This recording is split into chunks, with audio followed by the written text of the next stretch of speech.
Shadowlord greets you in his own unique fashion, throwing his arms open wide as he calls out to you. The lights dim and the shadows reign supreme.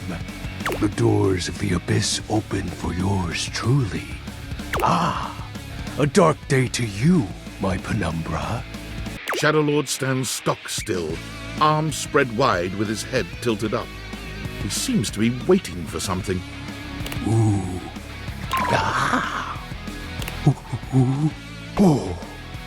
He exhales, his hands tightening into fists before throwing his arms open once more. You're beginning to grow used to this routine with him. I feel it. Another piece of my dark armament. It courses through my once dazed body, rejuvenating to the next stage.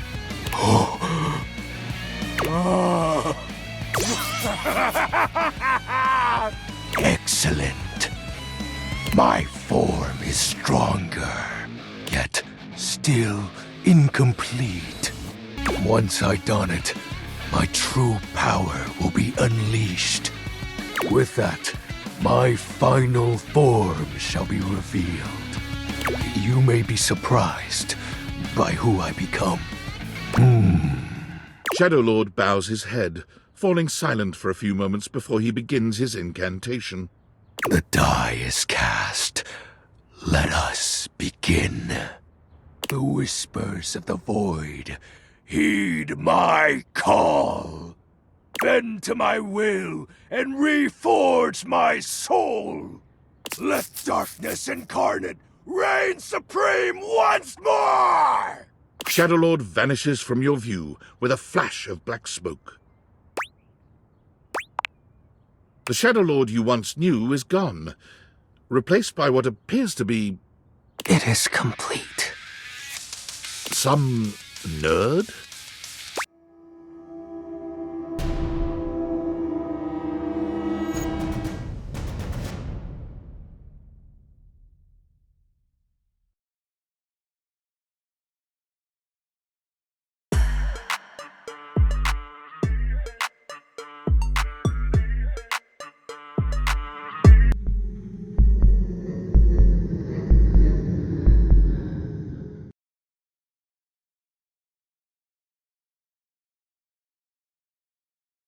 Team 17.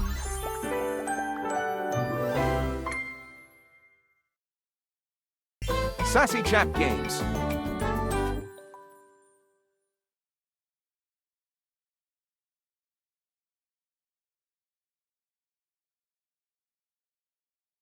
Wall.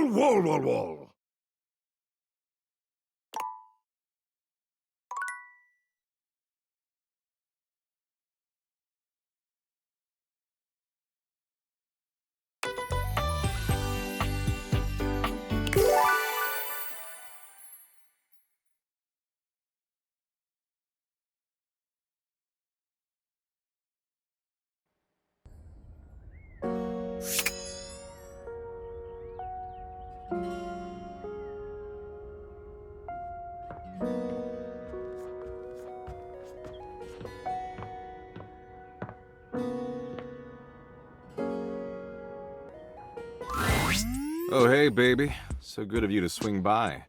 I was just ruminating on whether love gives meaning to an otherwise meaningless universe. The jury's still out, but I hope it's something we can uncover together. The ruminating is fun, but unfortunately the secrets remain hidden.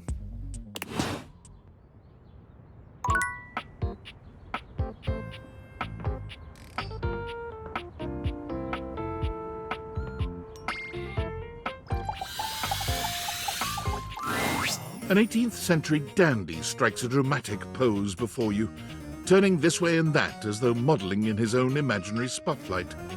He seems quite impressed with himself. Yes, it's me.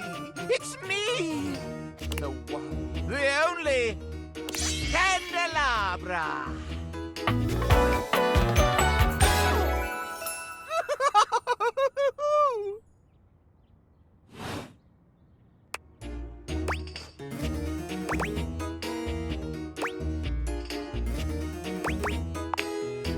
I'm the one, the only. Do you see any other candelabra here?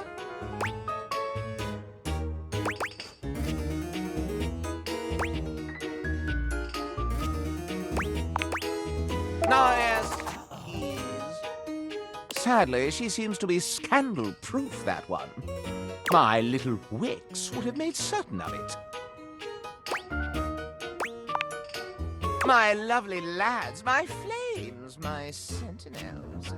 They travel around the homestead and find out all the lovely lies they all speak. Oh, no, it's merely a turn of phrase. I mostly just raise my voice. Any good scandals going on over there in the kitchen? Cállate, Candleman! They can be quite rude at times, but my persistent brightness can illuminate even the best-kept secrets. Some would call me quite the busybody, but I would then call myself a beacon of truth.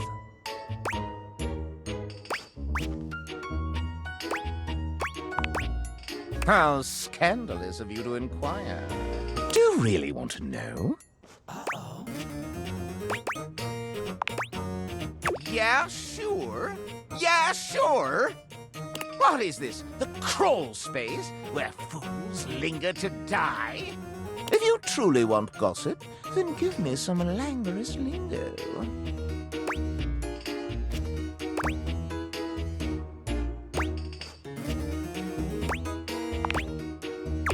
Well, scandal time! This housestone, while it may appear peaceful from the outside, in fact harbors a hotbed of scandal from the inside. For example, did you know that the previously paired aerialists, Washford and Drysdale, are no longer speaking to each other? Next, were you aware that known vagabond Bobby Pin is on the loose once more? Can you imagine the heist they are planning? Can you imagine the romantic dalliances as they make their way through the house? More scandals abound. They say there is a shadow that does not obey the laws of physics. A true scandal that undermines the physical realm.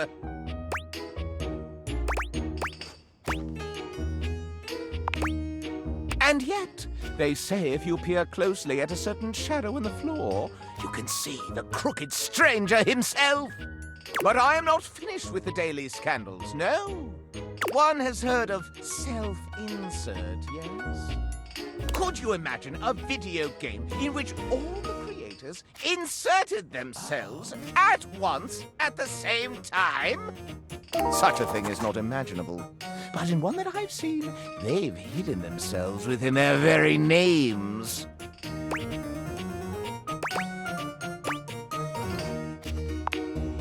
Oh, yes, indeed. Critics hate that sort of self-referential garbage. Very well. One last scandal. There's no possibility you've heard of it. Long ago, a relic was stolen from an island nation, brought to these shores, and hidden underneath this house in a box. Surely you haven't heard this yet.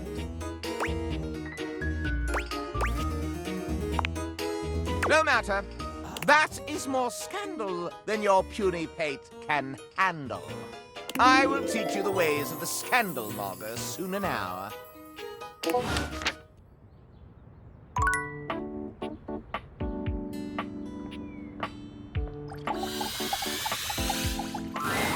Shadowlord greets you in his own unique fashion, throwing his arms open wide as he calls out to you.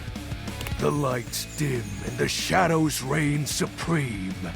The doors of the abyss open for yours truly. Ah, a dark day to you, my penumbra. Ooh, I have something I want to show you. Evidence of my power returning. During our previous exchange, you questioned if our discussion was monumental in any way. Now, observe closely. Come to me, servants of the night! Shadowlord stands stock still, arms spread wide with his head tilted up. He seems to be waiting for something. Ooh. Ah. Ooh. He starts, turning to look at something you can't make out. He points triumphantly. There. Do you feel them? You feel a tickle at your leg.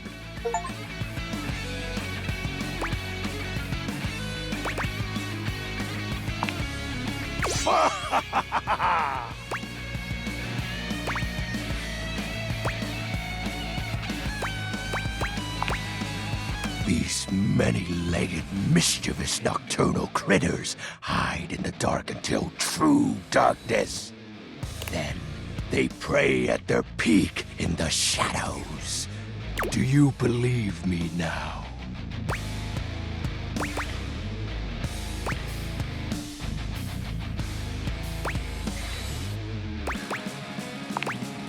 Where one is spotted, hundreds of its kind spawn within the walls. This is just the beginning.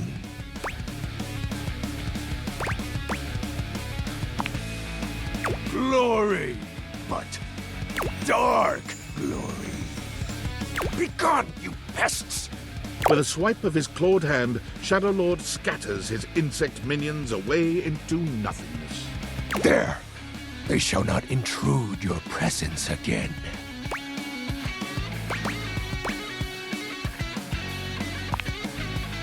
I am merciful for your thankness, granted human.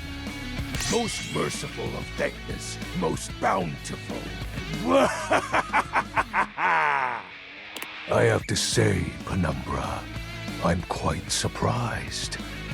Your unfamiliarity of the dark is unexpected. This resistance to the colligiosity must be reversed. Perhaps your soul is not attuned properly. Training is in order.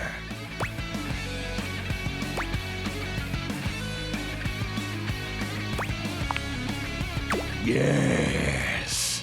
Conversation will keep darkness in our mind tempered and in our control. Just as you participate in the labors of light, surely you partake in the leisures of darkness as well. What activities do you enact in the shadows? Regale me with every detail, Penumbra.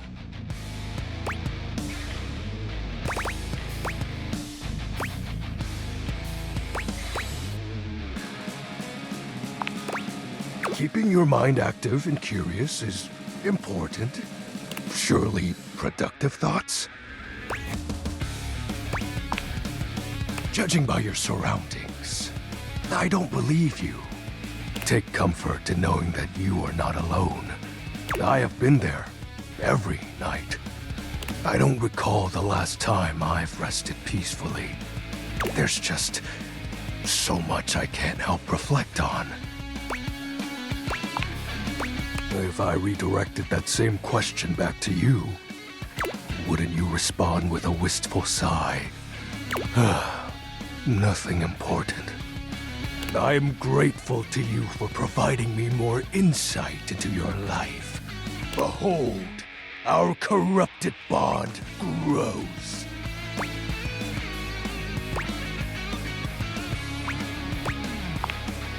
Oh. He exhales, his hands tightening into fists before throwing his arms open once more. You're beginning to grow used to this routine with him. I feel it. Another piece of my dark armament. It courses through my once dazed body, rejuvenating to the next stage.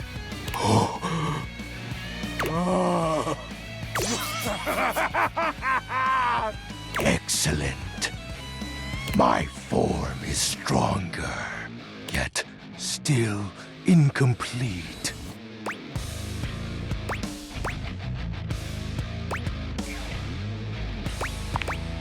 Your question seems to catch him entirely off guard. Oh. We'll have to resume the ritual another night. I must become more adept to this newly returned strength. Until next time, Penumbra.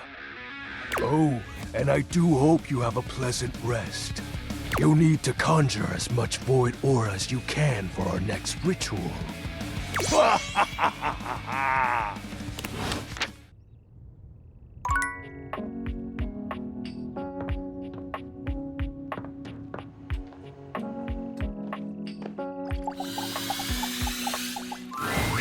Oh, it's you.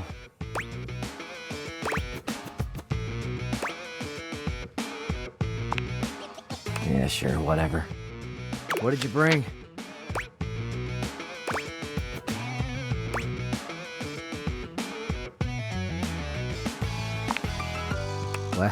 Well, now who's salty?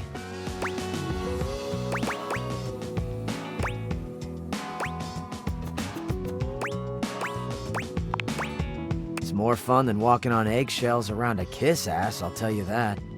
Not that I've ever been good at walking on eggshells. I break shit.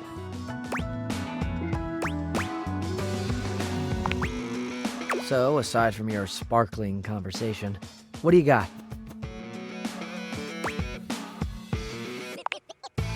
Let's see it.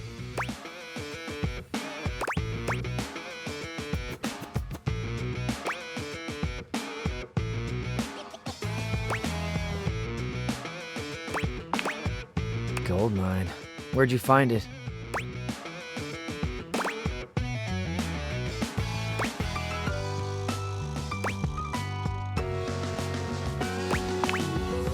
Nice. I'll bet it's got some good heft to it. Body moisture and all.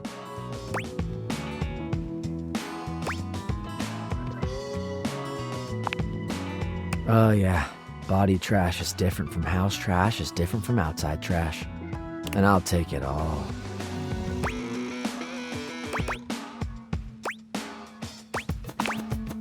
Hey, you don't have to be here. If this is offending your delicate sensibilities, you are officially excused.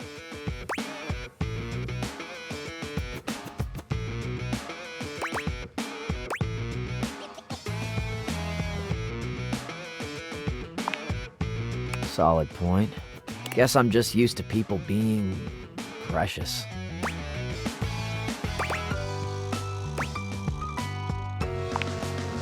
Amen. Got any other weird stuff you want to give me?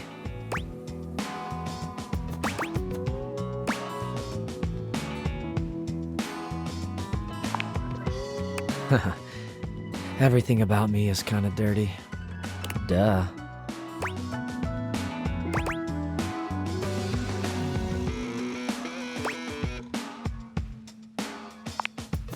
Obviously.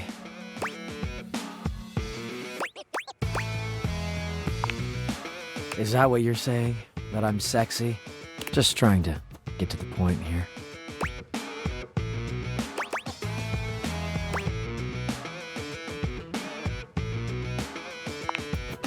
Cool. Well, thanks, I guess.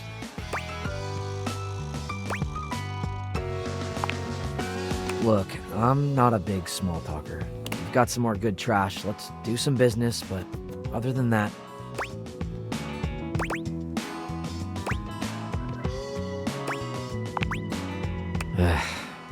Sure, whatever you have to tell yourself.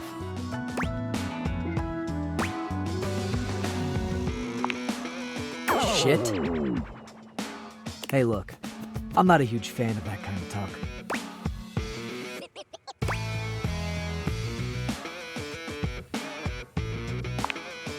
I have opinions, all right? I'm garbage. I'm trash. But I'm not worthless. Sue me. Bye.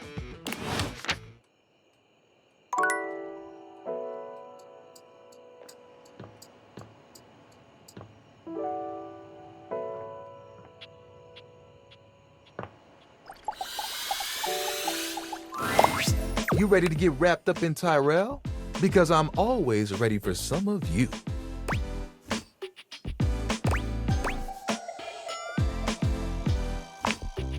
Ooh, I didn't know I would ever like someone so dirty. Come on here now. Let me get in real close. No one knows your nooks or crannies quite as well as your towel. Tyrell leaves you feeling fuzzy and warm, even a little shiny.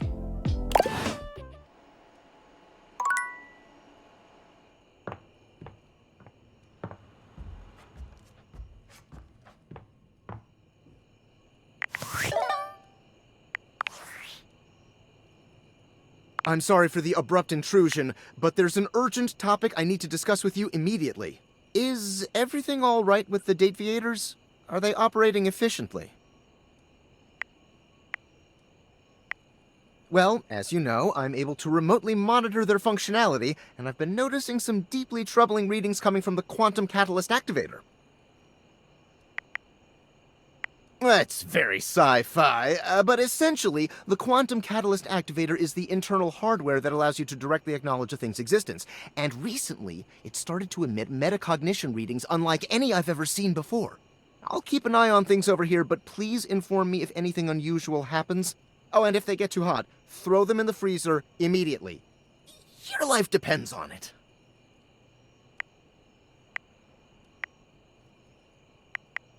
Sorry. It's not safe to talk anymore. I'm in a really sketchy neighborhood, and this phone is super duper expensive. But I'll keep analyzing the data.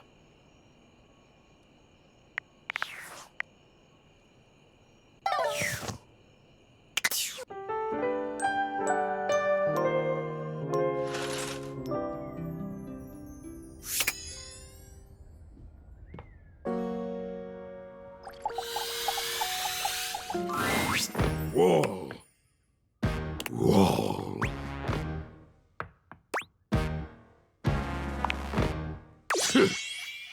Whoa.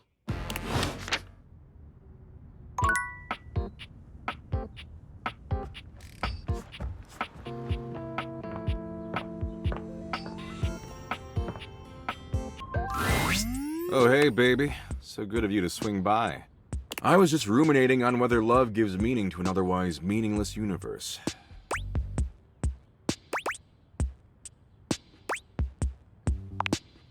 Sick. You bang, as best you can.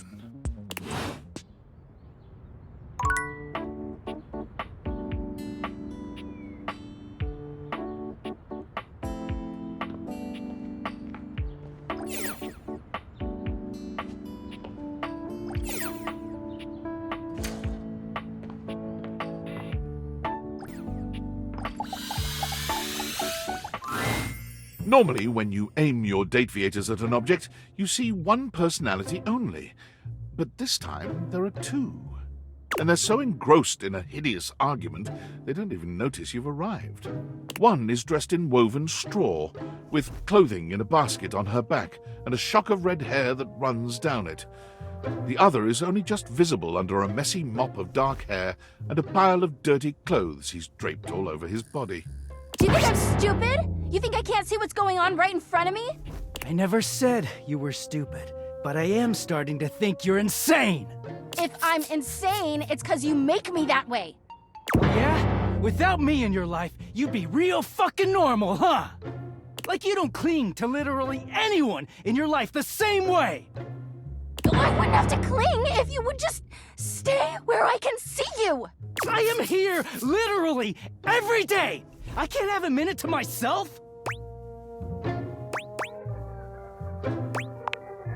Both of them whirl around to face you, their expressions changing immediately. Oh, hi! I'm sorry you had to hear that, but please don't worry, it's fine. Yeah, just fine. The energy in the room may have dampened, but there's still a thick tension in the air.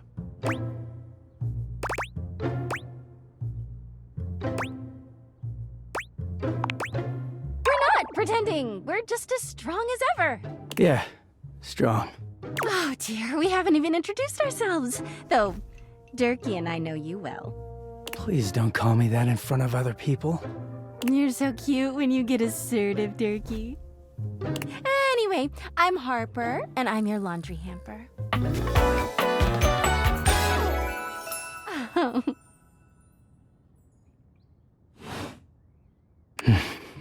I'm Dirk, and I'm your dirty laundry. Mm-hmm. He is a very dirty boy, isn't he? Harper. Harper stomps on Dirk's foot, beaming all the while. Dirk grunts, but says nothing. Anyway, that's us. You could sound a little happier when introducing us, Dirky. Do I not seem happy? He looks at you, stone-faced. Every minute with Harper is a non-stop party. Harper's smile grows strained. Well, someone around here's gotta try to put a happy face on things. Jerky broods all the time like he's fucking Batman.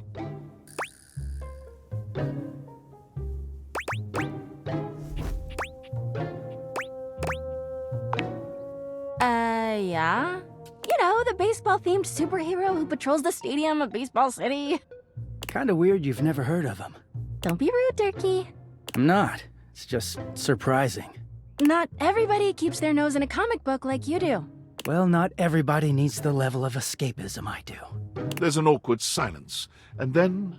You know, because they're not dating the laundry hamper equivalent of a bamboo finger trap. Harper is silent for a very long time, but you can feel another argument coming. Just as she opens her mouth, you speak first.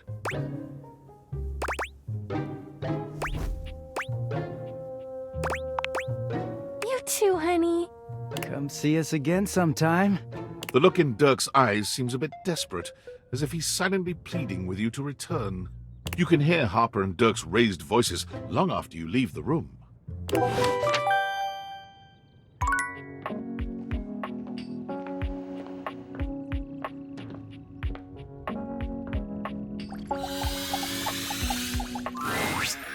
Welcome back, my dark ally. Come, let the next trial commence.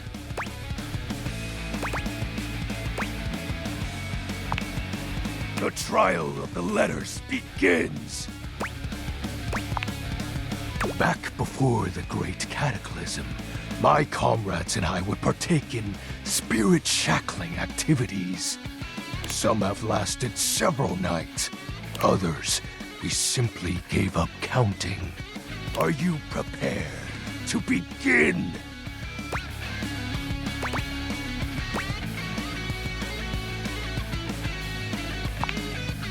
Let the game of shadows begin! I present to you the following. He holds a sheet of notebook paper up to you.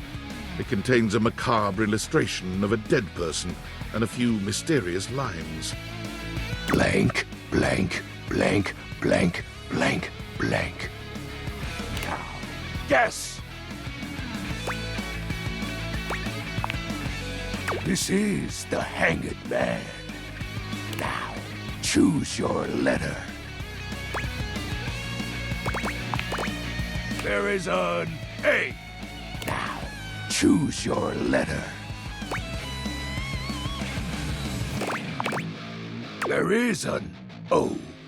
Now, choose your letter. There is an S. Now, choose your letter. There is a D. Now, choose your letter. There is a W. Now, choose your letter. The answer is Shadow.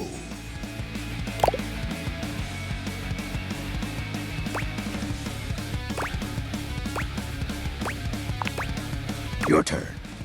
Shadowlord's skull doesn't really have much in the way of expression, but he seems a bit smug.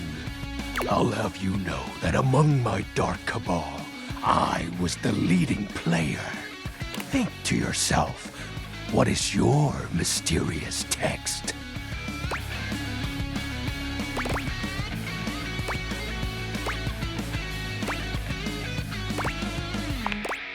Eight letters, my favorite. Why, you ask? Isn't it obvious? 8 is the infinity symbol, but sideways. Very cool. It's obviously darkness. I appreciate you staying relevant to our practices, Penumbra. Ah, that was entertaining. It's been eons since I've played the Hanged Man. Last time, I engaged in a mighty face-off with Lunar Knight that lasted until sunrise.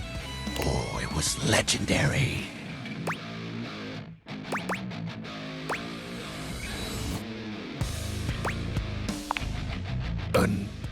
comrade from before the Great Cataclysm. He was a former shade of mine, if you get what I mean.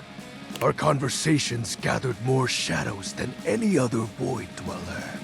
The Lord of Shadows and his loyal knight. Us two were perceived as an eternal pair. The Great Cataclysm.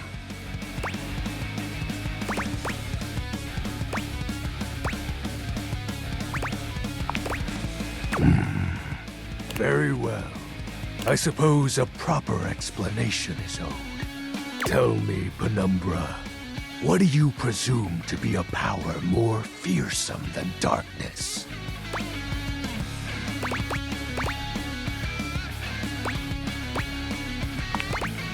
We don't live in a world of whimsical tales and fantasy.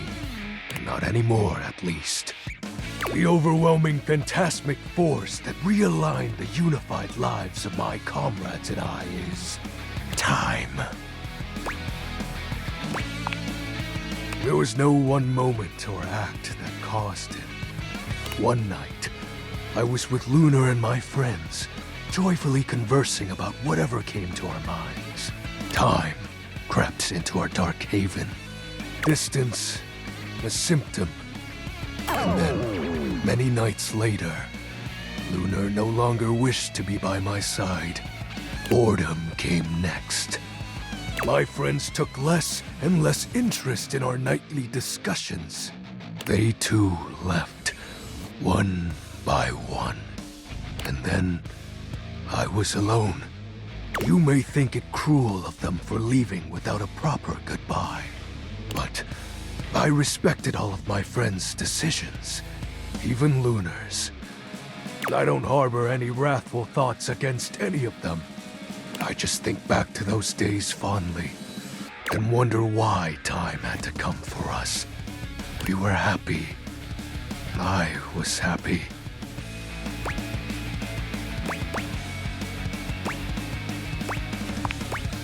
Oh, shed not a tear for me, Penumbra. Time comes for us all in ways we don't expect.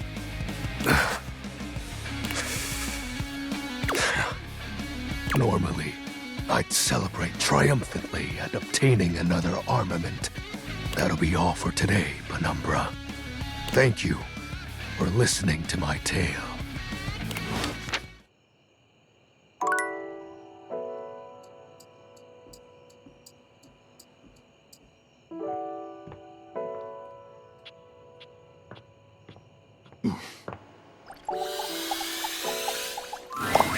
You ready to get wrapped up in Tyrell? Because I'm always ready for some of you. Oh, Tal Buddy is doing great. He holds the towel creature up to his ear, listening intently. What? Don't worry. They're just kidding. Assured that Towel Buddy didn't mean it, the three of you practice new folding techniques, with ever new Towel Buddies on the horizon.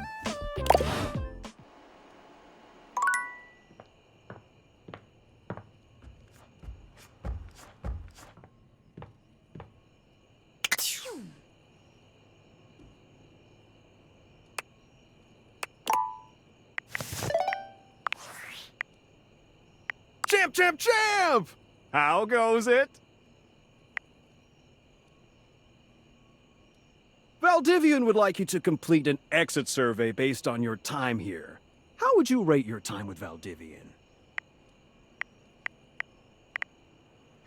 Hey, I love to hear it! I appreciate you participating. One more question.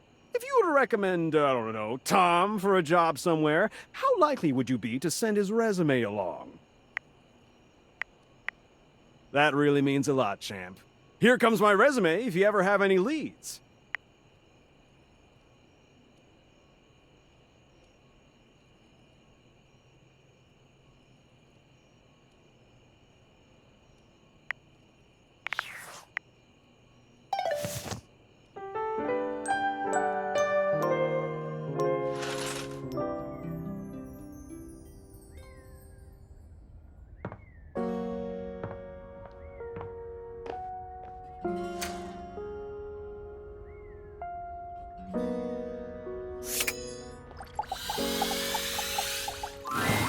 Your mirror has done its job dutifully over the years, accurately reflecting your image back at you in good times and in bad. But today, there is no reflection for you to scrutinize. Only a long-haired beauty who looks at you like you're a work of art.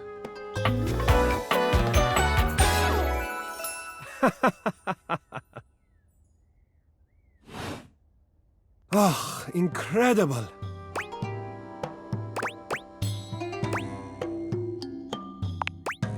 Amir throws his arms out to stop you, gesturing to you to stay where you are. No. Don't move. Step back into the light. Yes. Breathtaking. Look at you. Do you see how well I can frame your face from this angle? You are glowing.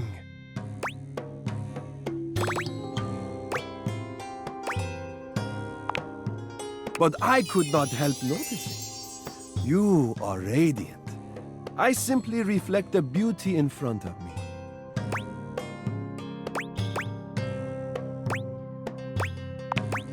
I can see in you. Your beauty must be something you are already familiar with.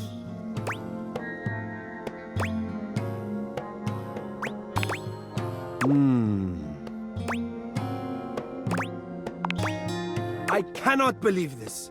How could you possibly not see your own natural radiance? What do you see?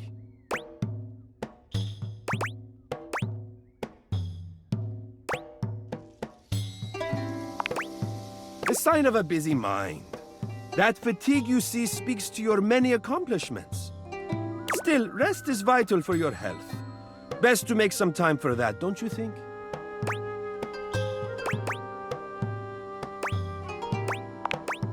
Now you see what I see.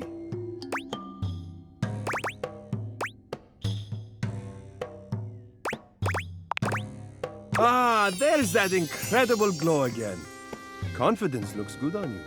Feel free to stop by any time so I can admire it some more.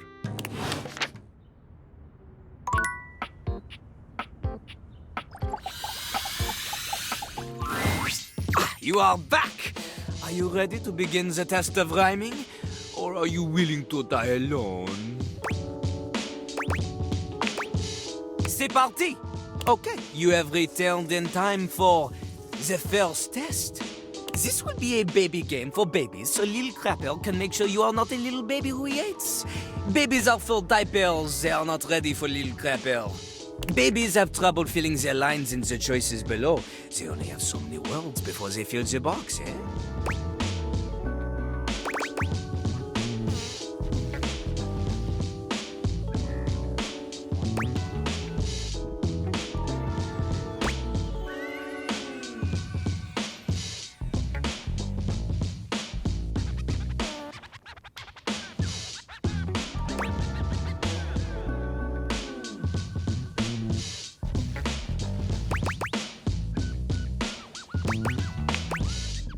See? Look how tiny your presence is! A rapper needs big presence. They need to shout! Luckily, Lil Crapper has an assistant for someone with a little baby voice like you.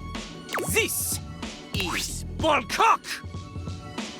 Jean-Loup holds a strangely mic-shaped object in his hands. It's round and black and almost balloon-like. You're sure you've seen it before, but where?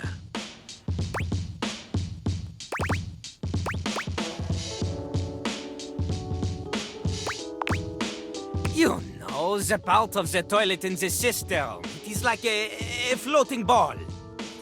That is the literal name of it. Look at Lil Crapper's mighty hand. Watch him stroke his own ball cock as he sings. Put it near your mouth and witness.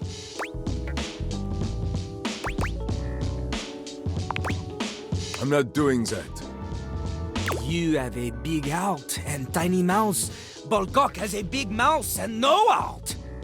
He is ruthless. Together, you will show Lil Crapper that you can be a match for him. Okay, got it. Here is how the test goes. First, we pick a name to rhyme with. One syllable, easy. Little crapper, he picks for you Jacques. Okay. Lil Crapper will say the first part of a sentence. You will finish the sentence.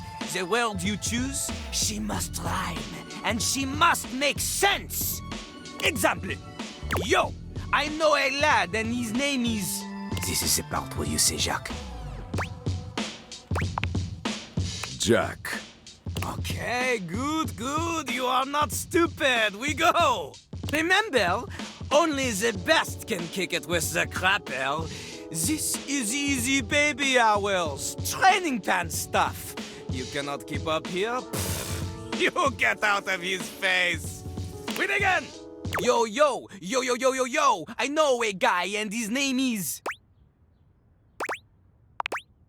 Jack. Never in front, always in the... Back. Keeps his stuff in a burlap... Rack. A rack? A burlap rack? You tell me, you have seen a rack made of burlap before? Not wood or stone or plastic, burlap? That is not a rack, that is a hammock for sleepy people who cannot keep up with little crapper. Get out of his face!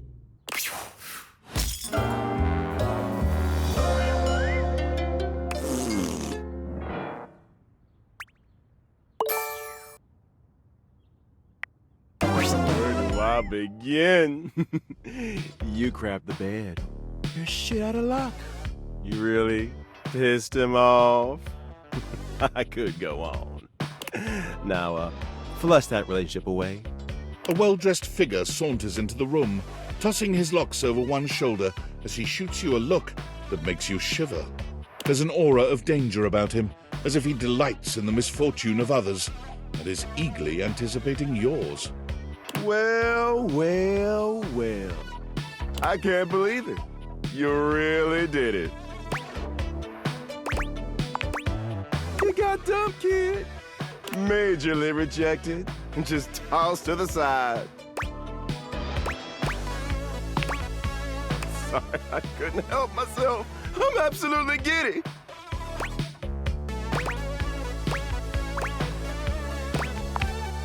He places a hand on his hip, giving you a knowing look. I'm a hot topic. Surprised you haven't heard about me already. I'm Regina Rejection. But you can call me Reggie.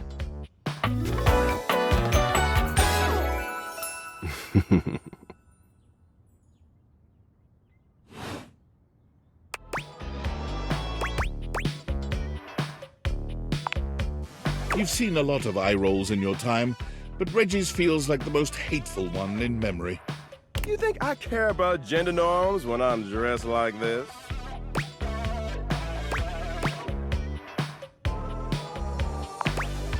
I like to think of it as a nice consolation prize.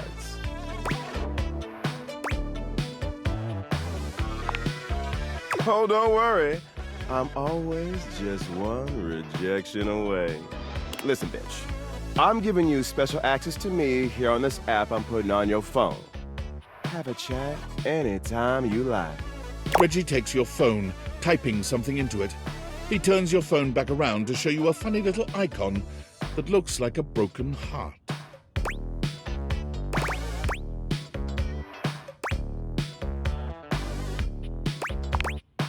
We'll just have to wait and see. That'll be a feat. I'll come by to check on your progress if that's your goal. Let's just say, I really can't wait.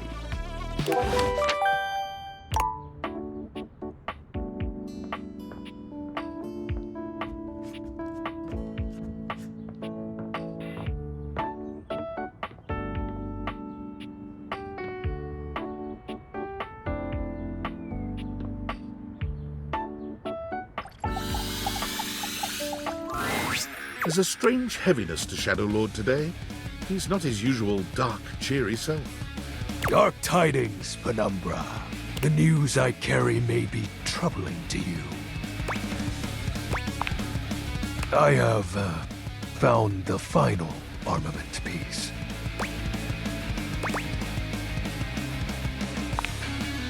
Once I don it, my true power will be unleashed. With that, my final form shall be revealed. You may be surprised by who I become.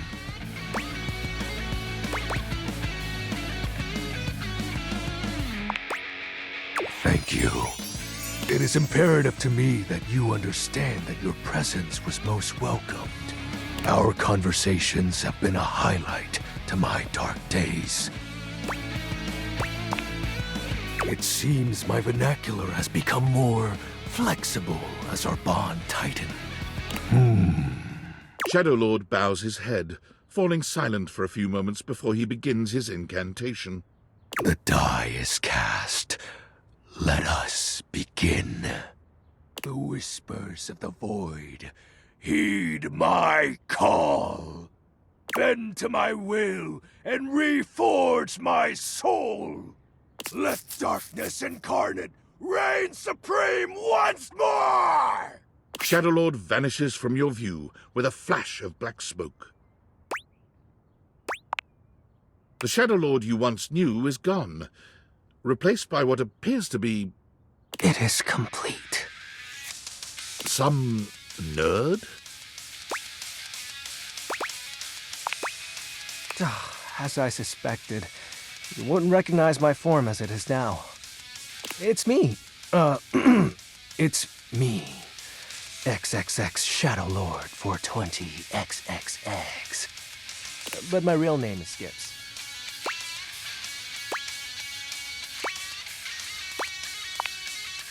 I thought you wouldn't take me seriously if I appeared to you like this. If you have any questions, ask. What do you want to know?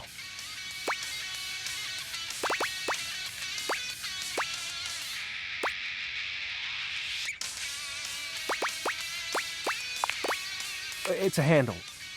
You know, like a online name. My friends and I would chat with each other online using DIM.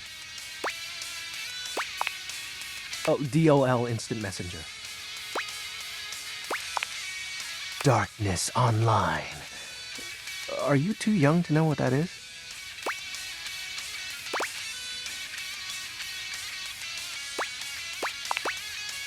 Yup. I wasn't kidding when I said Shadowlord was a popular name. You know how many shades are out there?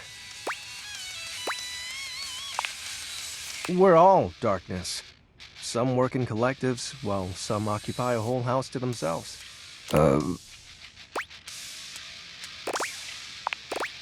That's my real name. Skips Shadley. Yep. Told you you'd hate it.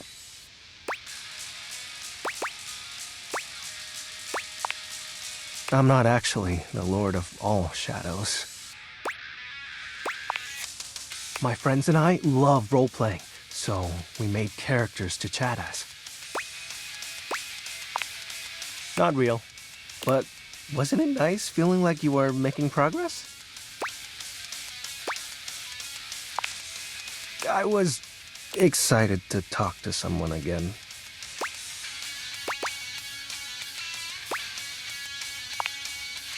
Ah, gross! Well, maybe that's okay.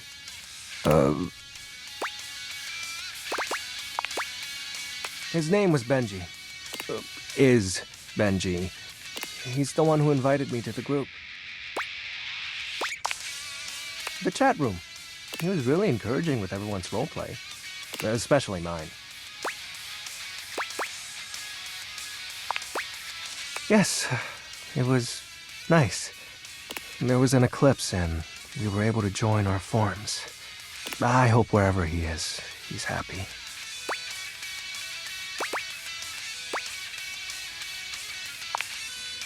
Yeah, probably. Well, that was actually the most accurate thing I've said. It was slow and sudden at the same time. Maybe it was happening the whole time, but I didn't notice. But it doesn't matter. The fact is, my friends all stopped hanging out with me. Well, we just grew apart.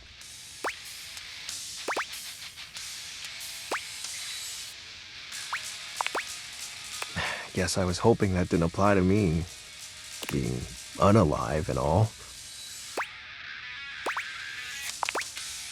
How do you accept that your friends aren't your friends anymore? Question for another time. So, are you mad at me? Cool. Do you still want to hang out with me? That makes me happy. We can do whatever. Chat, play hangman, chill. After all, we don't have to worry about time anymore. Because I'm going to turn you into a shadow. Now that I'm up to full power, I can reconfigure you. That way, we'll be together forever.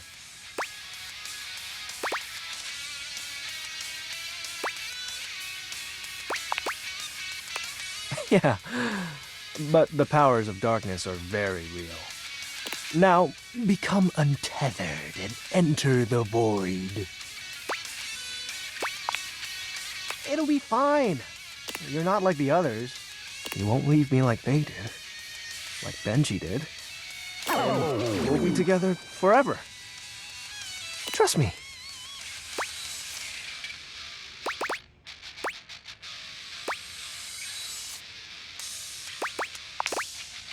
Oh, you chose correctly. Now, let the dark ritual commence. Skips holds his hand out to you.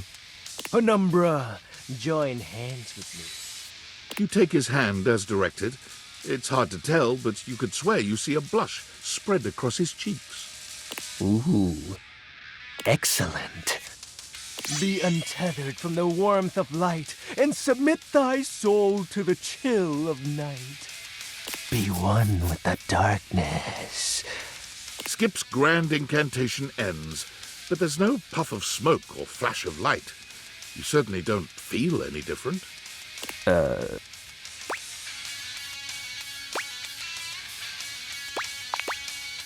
This can't be.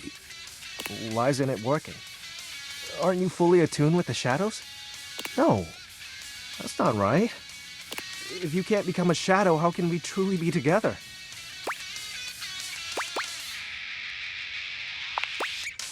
For you, it is. You have so many other friends to talk to. I only have you. Why do you have to go in the morning? Why can't you just stay and be with me?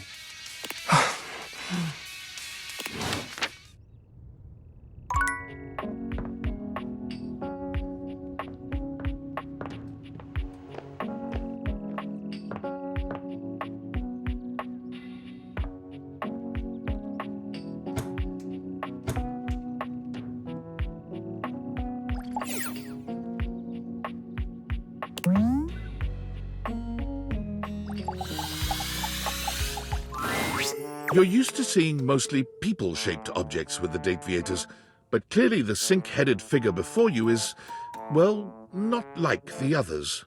All the time in the world wouldn't be enough to comprehend whatever is going on with this guy. You can see that he's got a sink for a head and the clothing and posture of a beleaguered stand-up comic, but your inspection is cut short by his disturbing screams. Help! Help me! Hello? Can you hear me? Listen closely. There isn't much time. Nothing is as it seems. I'm not who I appear to be. No! Stop that pop-up screen! My name is not Sinclair, it's Martin! Martin Applegate. And I'm not a sink. I'm an insurance claims adjuster from Turkleman City, Florida.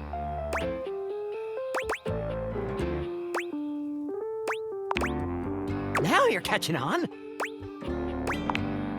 Just how weird this is gonna get.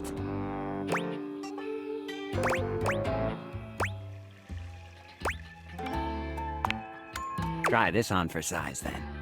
Whoosh! A strange creature that looks and sounds like a soapy little dog jumps up at your legs, yapping and barking. Down, Sudsy, down! Keep your bubbles to yourself, you little devil. Tray, Sudsy? Go to your tray. Sorry about that. Before I begin telling you my tale of woe and temples surely, let me let Sudsy out, okay? When he gets like this, I just get really flustered.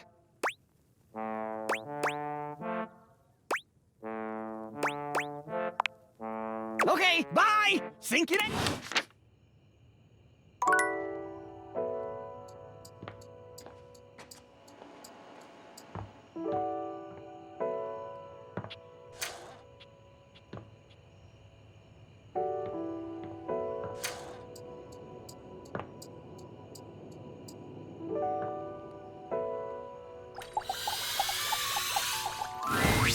Oh.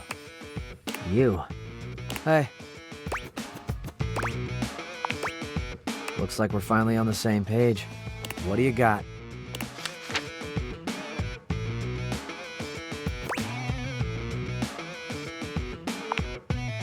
Let's see it.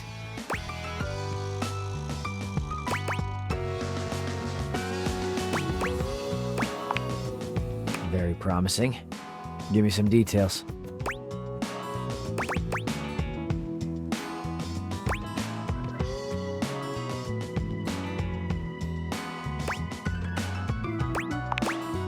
Yeah, good place to start. Don't get your nose too close, though. Sometimes this stuff can be pungent. I once singed off some of my own lining getting too close to a particularly powerful drain cleaner. I hope your drain is clear now, by the way.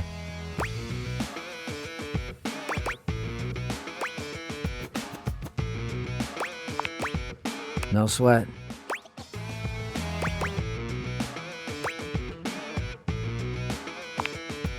Still singed. I'll live. Scars are badass.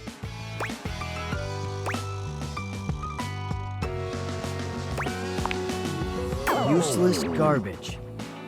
I've already told you this once. Why am I having to say it again? I don't like that kind of talk. I'm a fairly easygoing kid. Don't think I'm asking for a lot.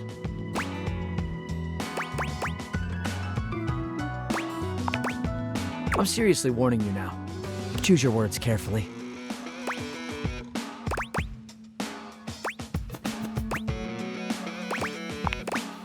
These were the wrong words to choose. Cam turns his back and leaves.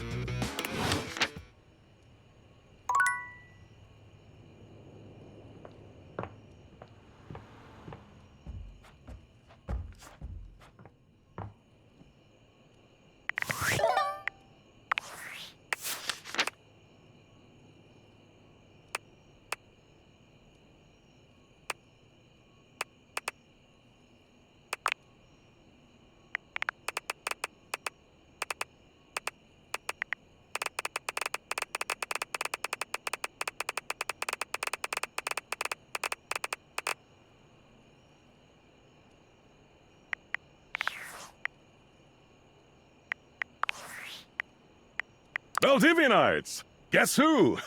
If you guessed David Most, 3-time runner-up for Business Magazine's CEO of the Year, you'd be right. Team, I just wanted to do a soft follow-up on my recent email regarding my lost sunglasses.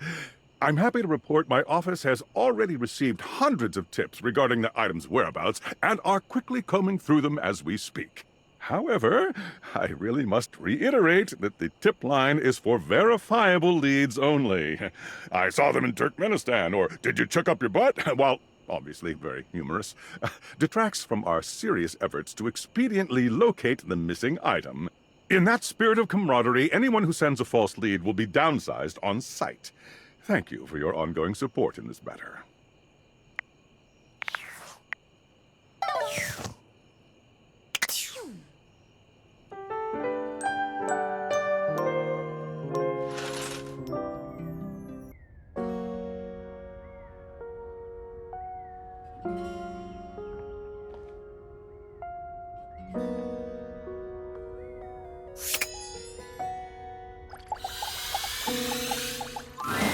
A very, very yellow punk dressed in studded leather glares at you. Their charming duck-like appearance does nothing to diminish the aura of absolute disdain that radiates from them. Who the duck are you?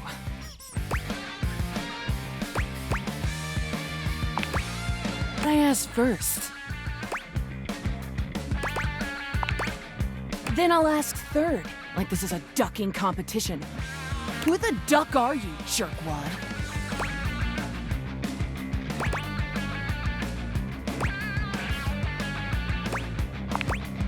Ho, ho, ho, and a merry dickmas. Sure hope you brought me some gifties, Daddy. Now, get out!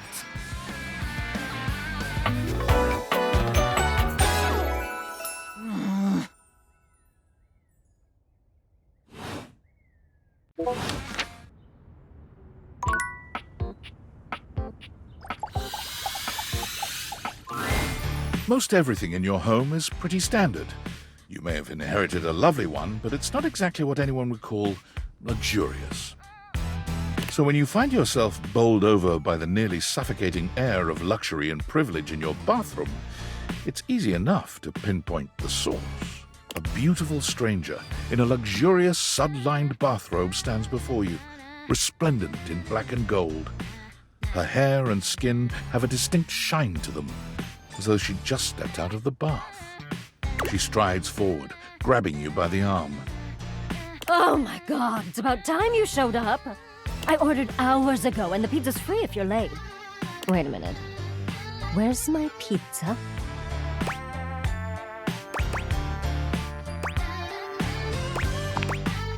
Yeah, and so am I.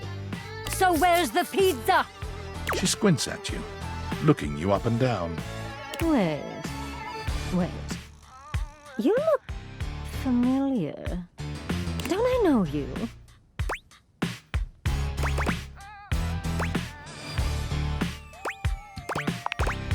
Oh!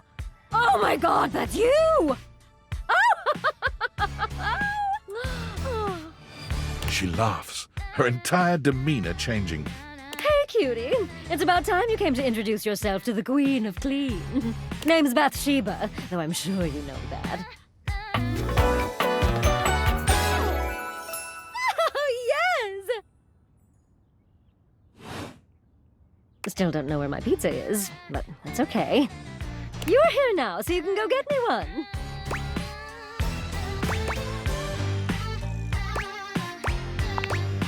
Well, yeah, I am a princess. But not literally, but basically. Well, fine. If you're not gonna feed me, maybe you can feed me. You got any good goss for me? Some nice hot tea?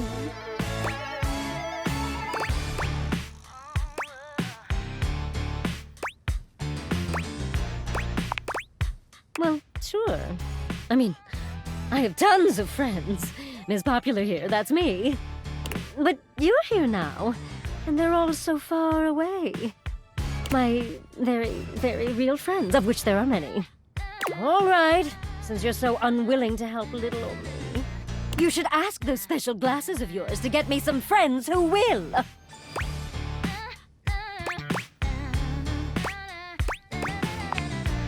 Oh, goody! We'll start next time I see you then. And bring a gift next time, won't you? It's just good manners, you know.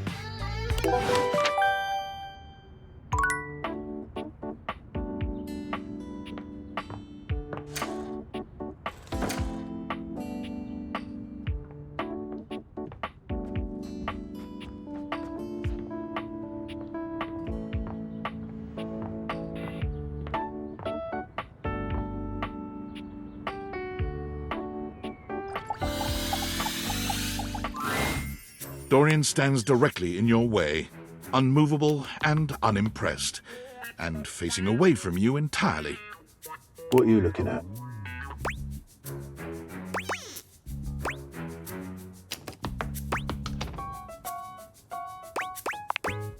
I'm looking at the backyard. It's an important job.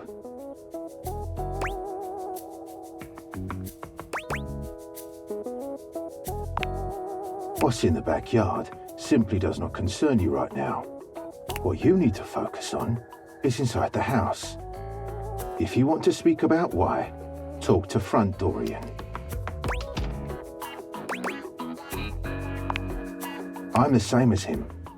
I'm just facing the other way. There isn't an evil board in my body. I've been straight with you, now be straight with me, and go away.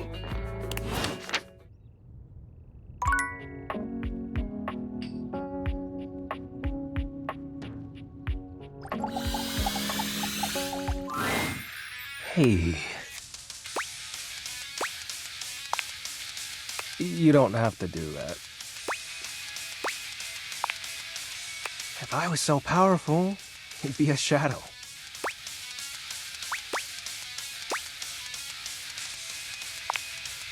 Sorry, I'm just so scared to lose someone again. Every time you go, I think, what if they don't come back? But my fears subside when you return. Why do you keep coming back?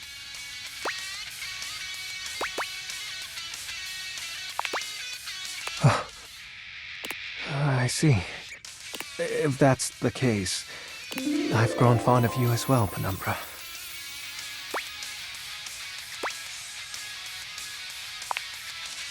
An eye of you through and beyond my nights. This is lovely. Your warmth. Now, what sinister ideology shall we deliberate on tonight?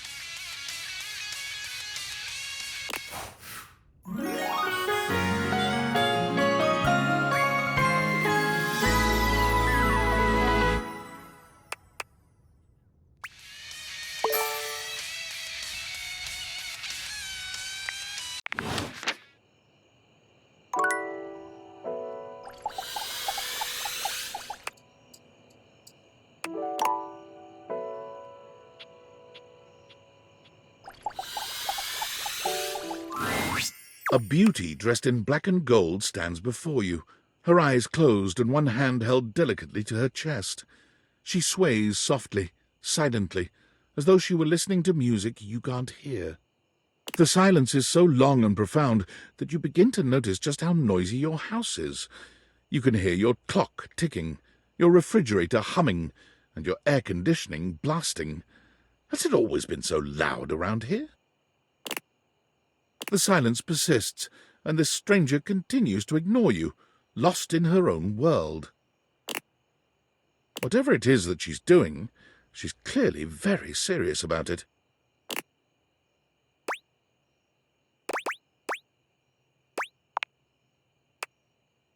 She continues to stand in stark silence, unmoving, for what feels like an eternity. But eventually she finally opens her eyes, taking a grand sweeping bow after. The end. How was that? Why, the piece I just performed.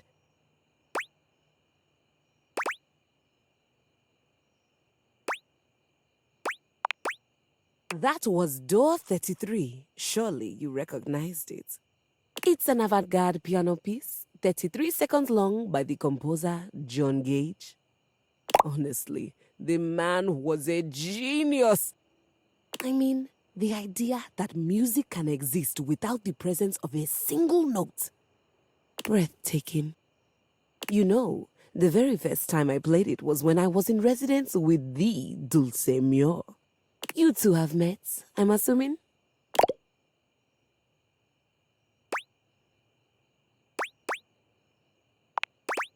Music? I'm always talking about music. Anyway, our audience that night was completely hopeless. They all kept waiting for the music to start, as if they couldn't already hear it. A rustling program, a muffled cough. It was all being performed in real time, but they kept staring at Dulce and I like we were the Philistines. Still, it was one of my finest performances to date. It also didn't hurt that Dulce had requested to work with me specifically. I can't tell you just how often that seems to happen. The talent always just seems to flock to me. Speaking of, what is that bizarre little refrain you've been playing over and over as you pass by my keyboard. It almost seems like music. Very atonal.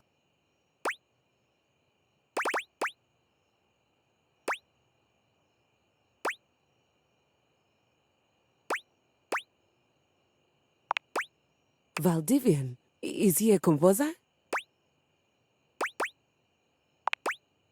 I must hear his concertos when you have the time. Well, whatever you are playing, I look forward to its evolution.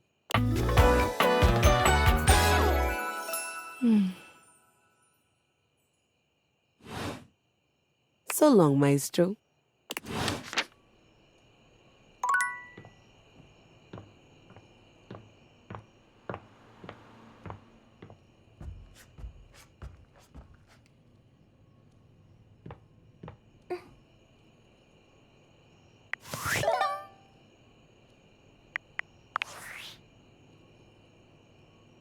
Are you there? Please answer. Hurry! There's something we need to discuss. It's of the utmost importance. It's the Dateviators. As I mentioned, I've been closely monitoring the electromagnetic field anomalies emitting from the quantum catalyst activator. And I know this is going to sound completely insane, but it appears... well, it seems... I can't believe I'm even typing this. I'm attempting to! Based on the data I'm looking at, you may actually be able to use the Dateviators to bring objects to life. We have absolutely no idea the ethical implications of turning objects into people. Would they have rights? Do we need to feed them? And if so, how often would we need to feed them? Is only lunch enough if it's a big lunch? We're sleepwalking into a minefield of existential dilemmas here. Not to mention, I didn't even program the Dateviators with that functionality. Maybe the government augmented my original schematics with secret military tech, but I'd have to do more tests to be sure. I'm sorry, but we'll have to pick this up later. I'm not under any sort of duress or anything, but I had a huge enchilada for lunch and I'm exhausted. I'll reach out again when I'm able.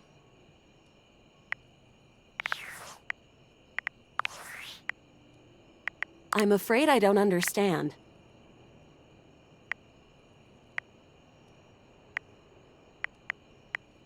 I am Val 9000, the latest in iterative AI assistants, assigned to help Valdivian customers achieve their wishes.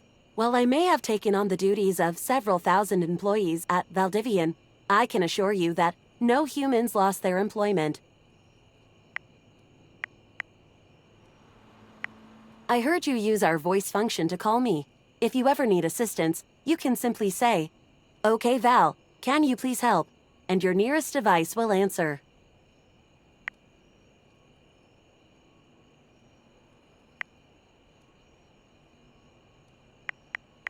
It very much sounded like you did.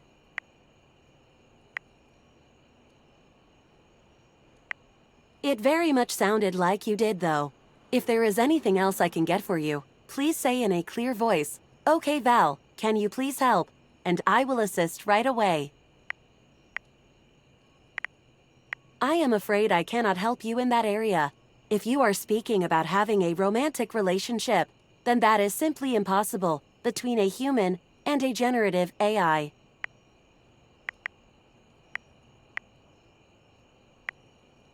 I am not datable in the human sense of the term.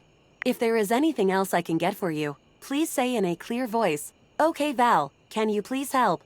and I will assist right away.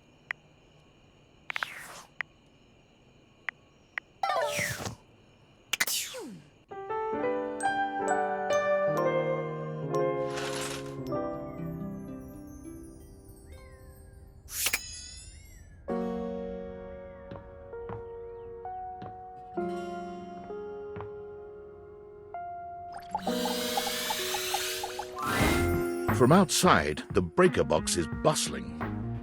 You push open the heavy door, but the first thing to grab your ears isn't the dulcet tones from the stage. It's the aggravated whispers of a heated and private argument in the corner between Eddie and Volt. You should be resting. I'll add it to the list. Eddie, there's no time, all right? There's too much to do, and unless you want us to blow a fuse, we're not going to blow a fuse. Though you might if you don't relax. Everything is well in hand. Look, fine. Just a few hours, but only if you swear you'll keep me updated. Have I ever failed you before? Obviously not. I'm serious, Vault. If it gets worse, you come get me. Clearly not fully convinced, Eddie chews on his lip. Finally, he turns, blowing past you with barely a nod. Ah, live wire. Vault's whole demeanor shifts as he notices you, and you feel just as tingly as the first time. How delightful. You're back.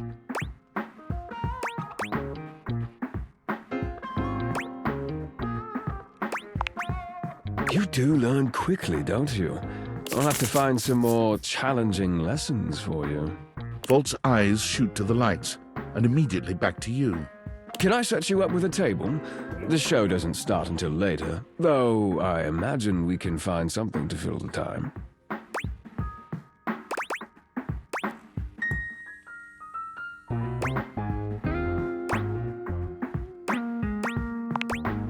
For a split second, Vault seems caught off guard.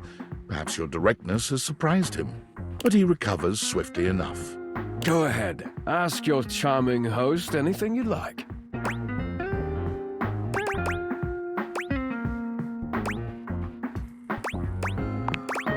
Oh, it's a simple power surge. If you tell me you've never seen a power surge before, I'll know you're lying.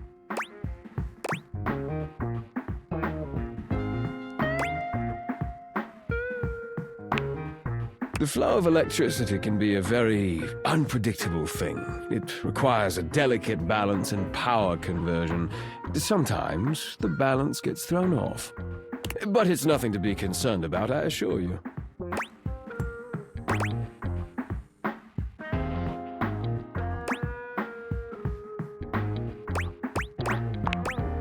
Fix? Does it look like anything around here is in need of fixing? That's just the nature of an older house. It's part of its personality and charm. No, certainly nothing that needs to be fixed.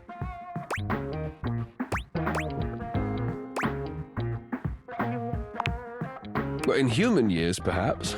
Things age differently depending on their use, and I would say this house has been well loved, wouldn't you?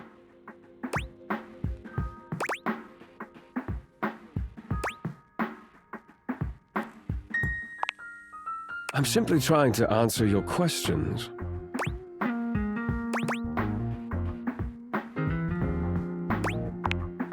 We often see in others what we are hiding in ourselves. What makes you so sure I'm the dishonest one here? Go ahead, ask your charming host anything you'd like. Eddie is my predecessor. He was in charge of all the power in the house before me.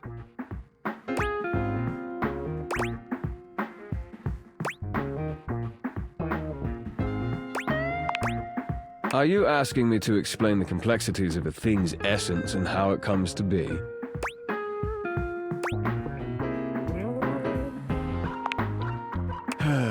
Very generally speaking, yes. You could say simply that I replaced him.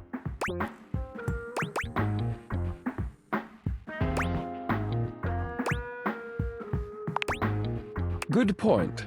Tell me, if you were recently replaced at your job, why are you still here? Eddie still has his uses. He spent years looking after the house. His experience is invaluable. Go ahead, ask your charming host anything you'd like.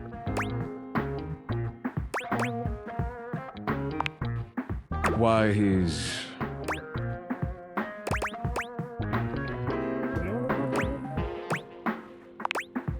Ah, yes. He does tend to take the work quite seriously. Go ahead, ask your charming host anything you'd like. Why, he's... Eddie prefers to keep to himself. Yes, don't take it personally, Livewire. I'm more than happy to keep you company, if that's what you're looking for. Go ahead, ask your charming host anything you'd like. Why, he's... Vault grows visibly icy. his eyes narrowing at your remark.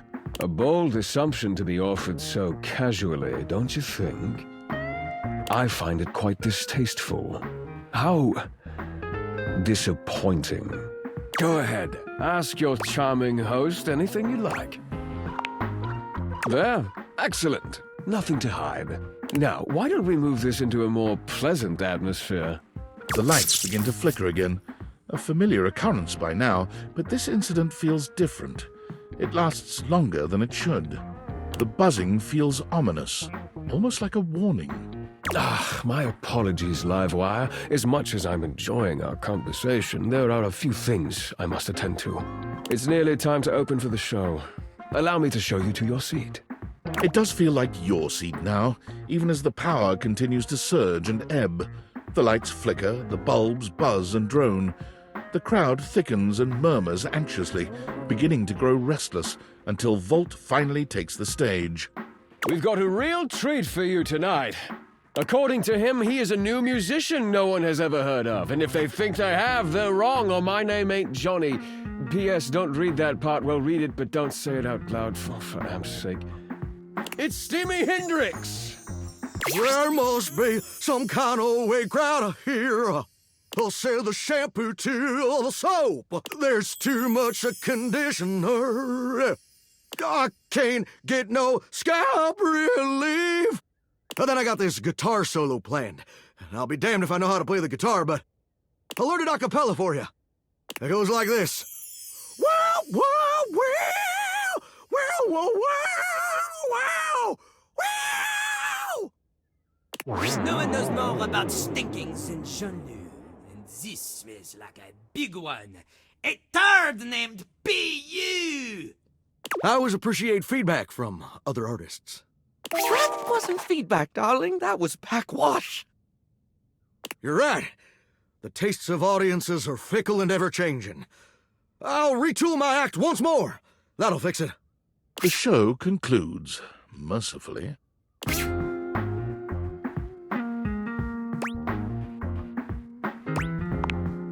And you wait, but Volt does not come.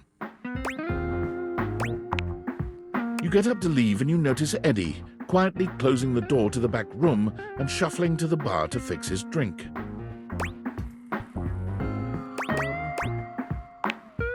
Oh, for fuck's sake, what do you want?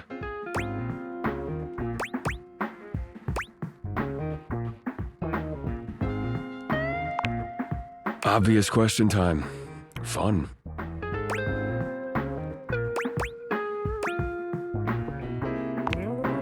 Wait, what? Why?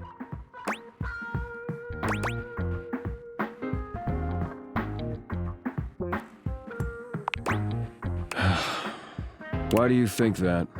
Did something happen?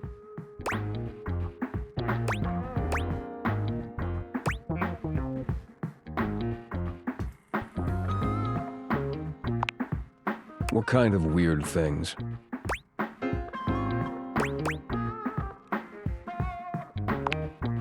So you came here to, what?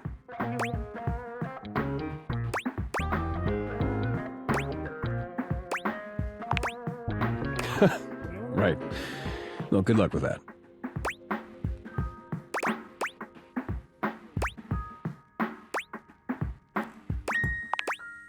The hell do you expect me to do about it?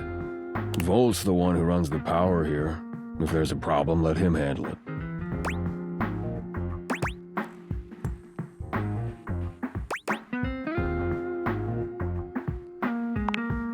You actually care about this, don't you?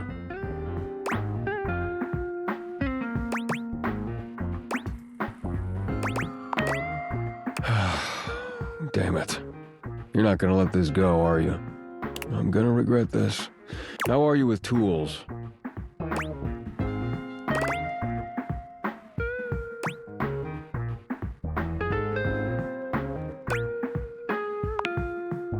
Good enough. Come back after tonight, ready to work.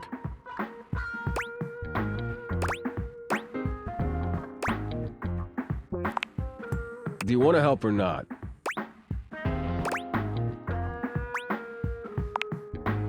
Better. You got what you came for, right?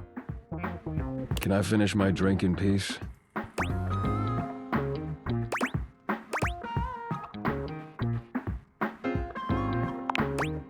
Oh, I'm regretting this already. You're not gonna go away unless I do a formal introduction, is that it?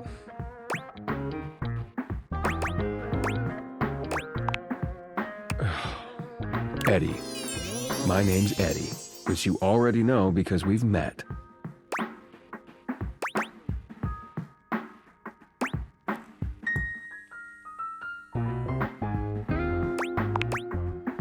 Whatever. Good enough?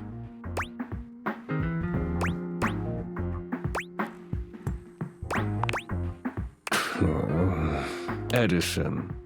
Edison Watts. You want my barcode too? Look, you'd better rest up if you want to be useful tomorrow. Unless you've changed your mind.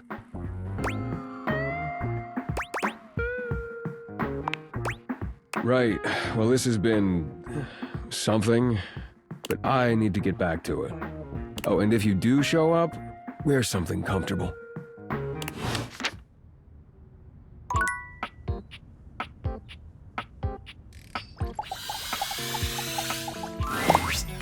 All right, you ready for your first workshop?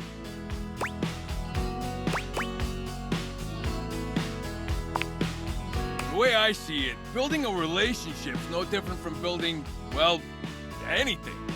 And seeing as how I'm a master builder... What? Whatever.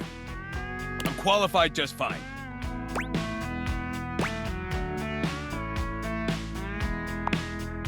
Yeah, I gotta disagree. You forget I studied under Greg, the contractor? Yeah, you know the guy. You brought him in to spiff up the joint after we moved in.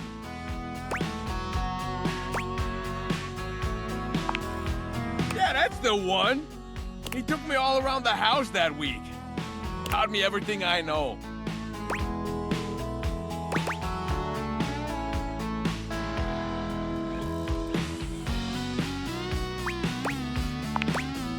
Well, you got a scream of a deal. He really knew his stuff.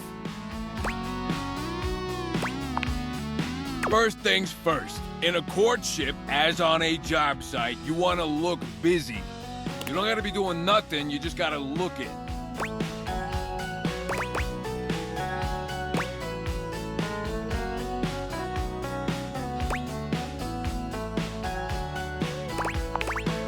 That's neither here nor there. Point is, makes you look good.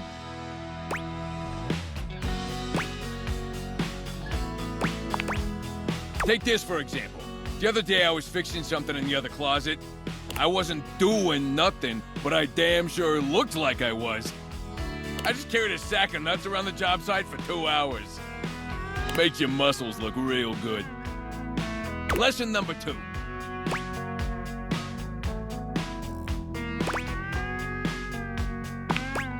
You just wrote down lesson number 2? Wow, commitment. It's what's on the outside that counts.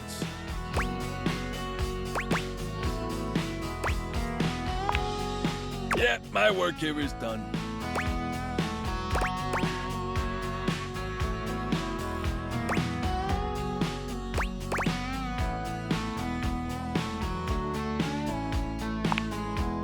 See? You're really starting to get it. All right. That's enough wisdom for today. Gotta give you time to digest all that good advice. Hope you were taking notes. Next time you're getting tested.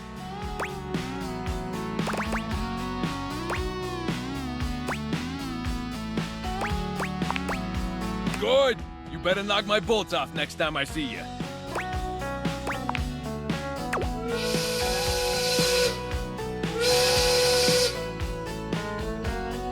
There's the lunch bell. Gotta run.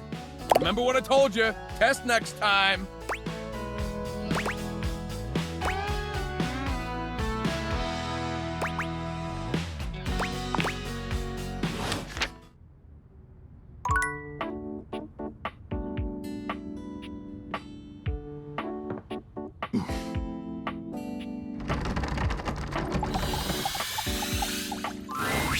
Locked? I don't know.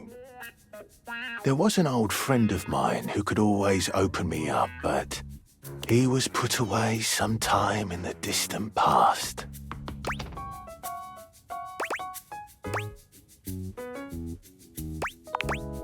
I can feel his energy distantly, perhaps directly below me, 2 floors down.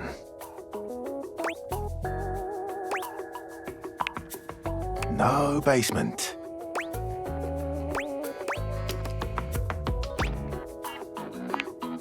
I try to keep my trap forms secret whenever possible, but perhaps you should know.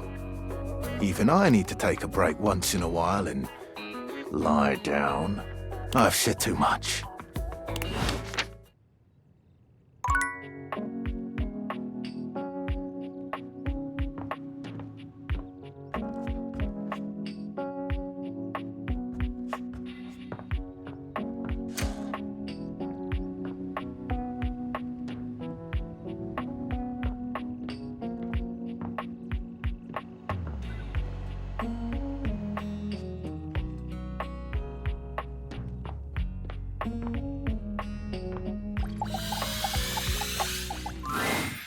Hey, you.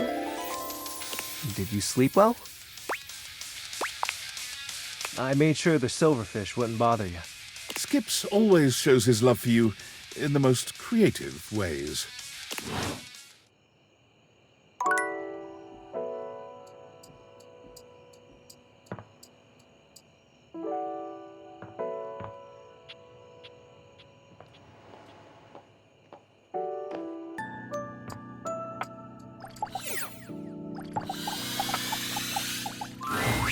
Once again, Harper and Dirk are going at it when you walk up on them. This time, Dirk is the one shouting. You need to let go of this stupid Chappie thing. I'm not him, and I never will be. Don't you dare say his name. You could never be him. I envy him, to tell you the truth. He finally escaped from you. Harper is stunned into silence, her lower lip quivering for a moment before she points a finger at the door and screams. Get out! Get out and go do whatever it is you do when you're living your double fucking life! I can't wait to get out of here and not hear your shrill-ass voice! That's what I do when I'm away from you, by the way. I just enjoy the goddamn silence! Go enjoy your goddamn silence then, you fucking asshole! I will! Dirk stomps away from Harper, stopping for a moment to look at you. He puts a hand on your shoulder, leaning in but still speaking loudly enough for Harper to hear. Get away while you can, buddy. Don't let her get her claws into you. Trust me on that. He walks away, flinching as Harper lets out a frustrated scream. The moment he's gone, Harper exhales, turning on a bright smile for you. I'm so sorry you had to hear that. Dirky just gets so grumpy sometimes.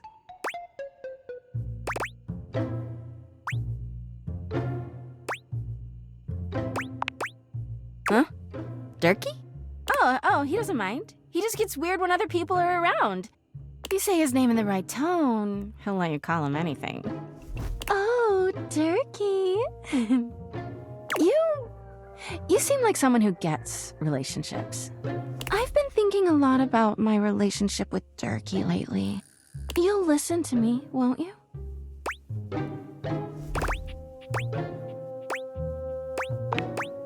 Oh, good. This way. Harper grabs your hand, dragging you over to a quiet corner of the room, overturning a box to allow you to sit.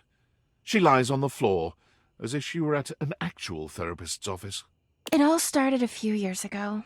A lot of things come through this laundry room, you know? You forget a lot of stuff in your pockets, sometimes you find it, sometimes you don't. And this time, you'd forgotten chapstick in your pocket. God, what a stick of chapstick he was. His name was Chappie, and he had the softest lips you can imagine. We spent weeks together. It was a real whirlwind romance. He started talking engagement towards the end, hoping maybe you'd forget a ring-shaped object in your pocket one of these days.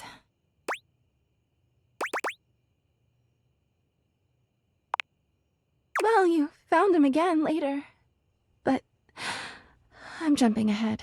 Chappie had crawled back into the pocket of one of your pants. He liked the dark. It made him feel safe. Harper sniffles, growing silent for a moment. When she speaks, her voice is filled with emotion. And then you washed him. Washford and Drysdale brought him back to me. I'll never forget it. He was melted. She lets out a sob. He wasn't the same after that. I tried to keep things going. Harper turns to you, sadness and anger in her eyes. But you threw him away!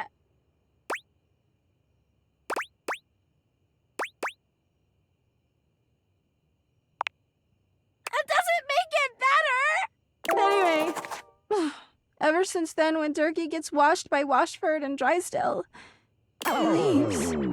And when he's up there in your closet, he pretends he doesn't know me. I've gone to see him so many times. I've cried and screamed and practically kicked his door down.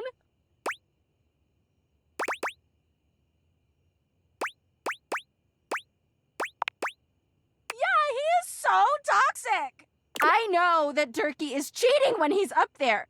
He calls himself Clarence and acts like he's so cool and above everybody else. Tell the truth, Durkee! I know you and those Hanks are getting it whenever you're up there. And he's got a stream of objects coming in and out of that closet. I know it!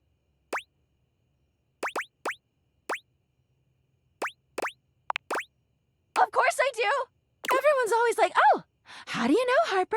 How are you so sure? She taps her temple. Hamper's intuition, honey.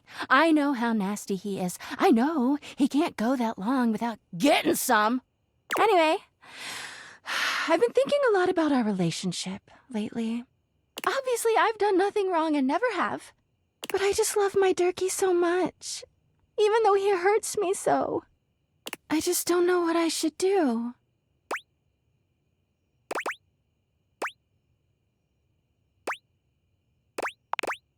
But I love him so much. I just can't do that. Well, I guess I should go. Durkee could be doing God knows what out there. I gotta find him before he cheats on me. She sits up, smiling cheerfully. Thanks for listening. I feel so much better. Bye!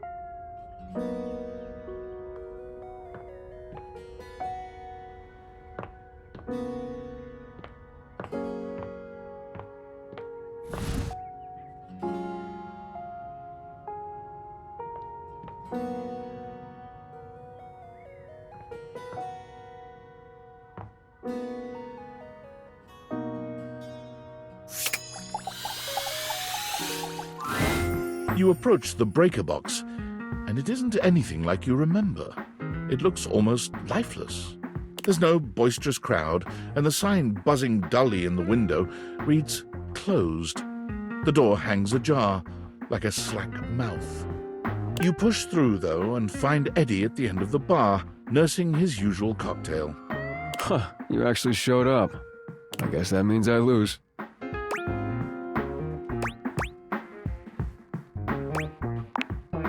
I made a bet. Was pretty sure you'd back out. But I guess there's still time. You'll probably change your mind once you realize what you signed up for. Eddie sets down his drink and shrugs out of his vest. He begins rolling up his sleeves.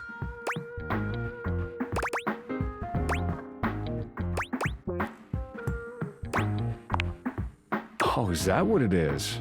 I should be more aloof. Then maybe I'd get some peace and quiet. Well, as long as you're here, might as well get to it. There's a lot to do before we open.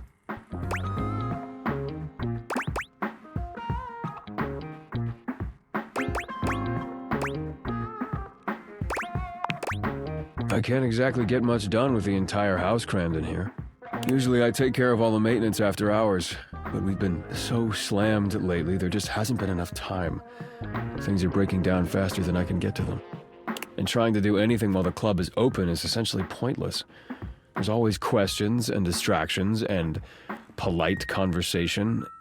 It's exhausting.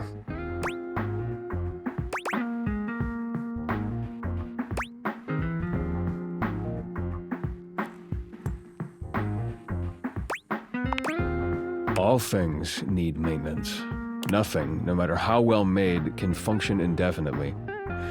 Eventually, we all wear down one way or another. And if something isn't given proper maintenance, they break down even faster.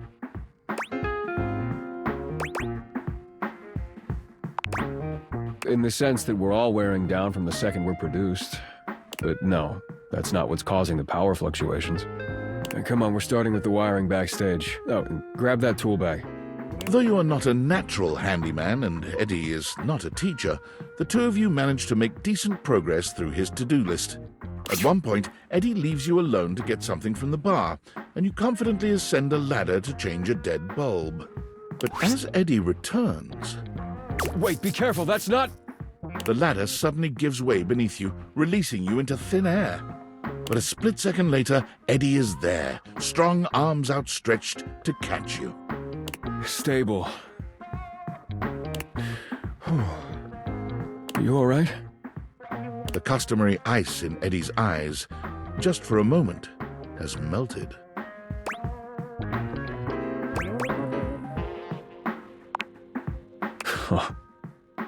As Eddie releases you, his face contorts back into its customary gruff expression. That was unbelievably careless. What were you trying to do exactly?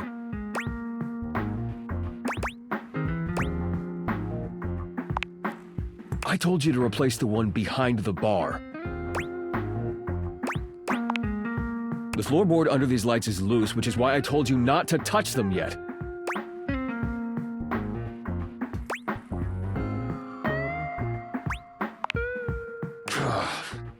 Just pay more attention.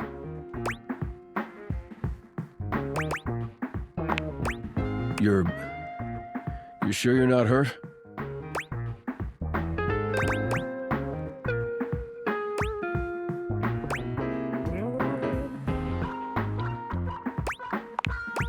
Don't read into it. Now, go get the ladder and put it behind the bar this time. The next and last phase of your work proceeds without incident.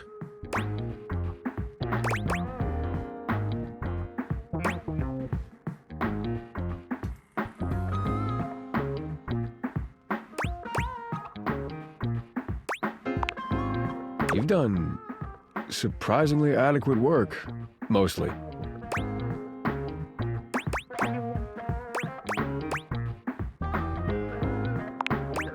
No, you had an excellent teacher. If you'd only had a pretty good teacher, you probably would have electrocuted yourself. Twice. And we got through more of the to-do list than I expected. That's probably good enough for today if you want to, head out.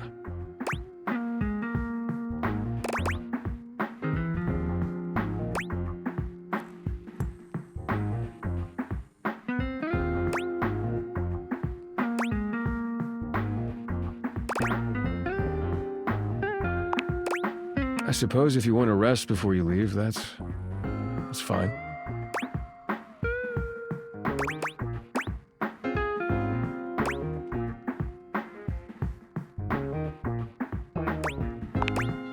Efficiency is important in a circuit. You can lose a lot of power to weak points if you don't maintain it. So when something around here breaks, it can drag everything else down with it. And like I said, things have been breaking faster than I can fix them. I just didn't realize how bad it had gotten. He should have said something. Taking care of all this helps keep the power where Volt needs it, and drains less power overall.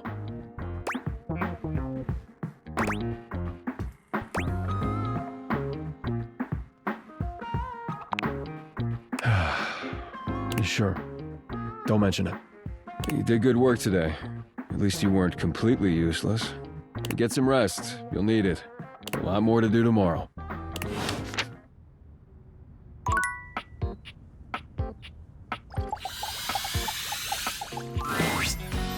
hey, teacher's pet over here.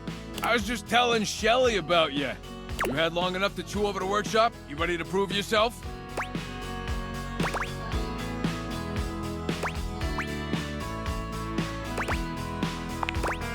Talk is cheap, pal. Let's hear it. Show me what you got. You got a crush on me, real bad. Passion rages through your body every time you see me. You see me walking your way, looking handsome and strong and all that. Now, what do you do?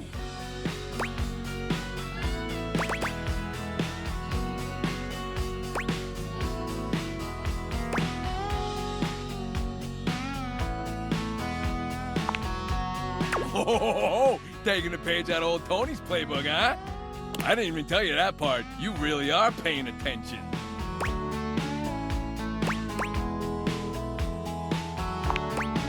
Oh, yeah? You better watch it. You still got a test to do. You keep talking like that, this workshop's ending early. Next. I come up to talk to you because all that looking hot and busy's got me dying to get to know you. I tell you, I would like to see you sometime. How do you handle that?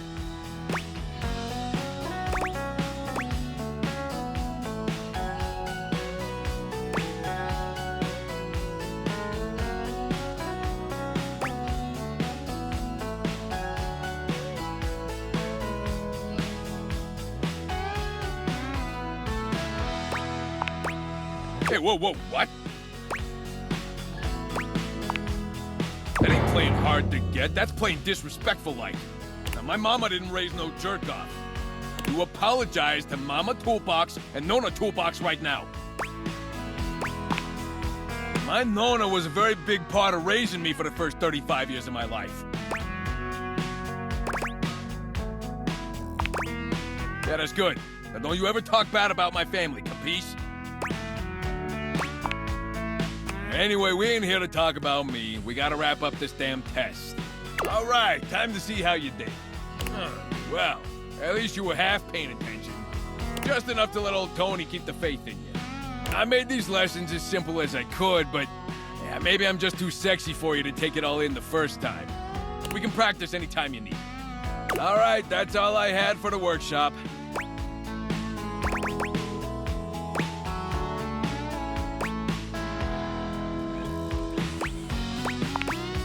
All right, school's out, nerd. Cut that shit out.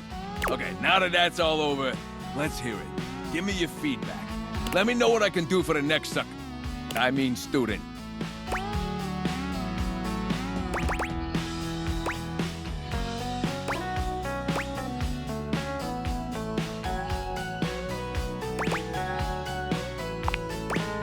Yeah?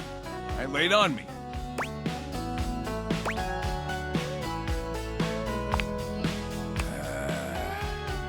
I don't know about that. Yeah, I think I want a second opinion. You know, on account of your romantic life being a dumpster fire. No offense.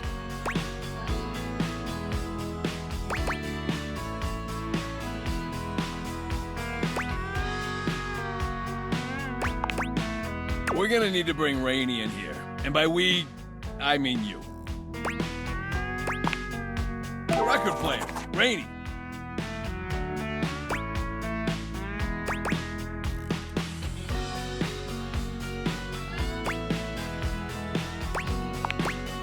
Rainey happens to know more about affairs of the heart.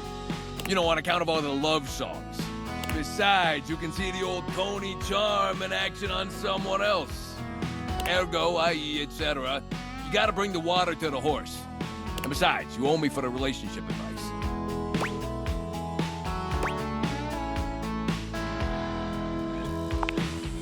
Well, anything sounds stupid when you say it all shitty. Now get out there and make me proud, kid. Don't forget to talk to Rainey next time you come through. I'm gonna take lunch.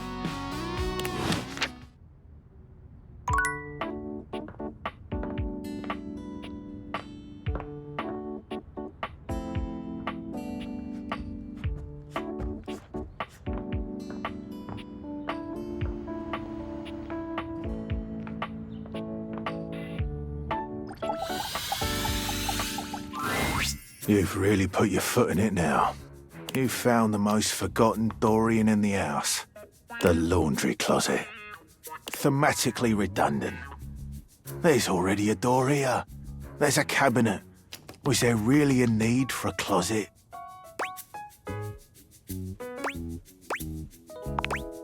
I doubt it. Yet you still came here. Is it because you truly love me?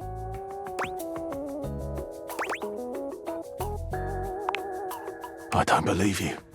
I suppose I can tell you about all the objects that were in here. If you even care.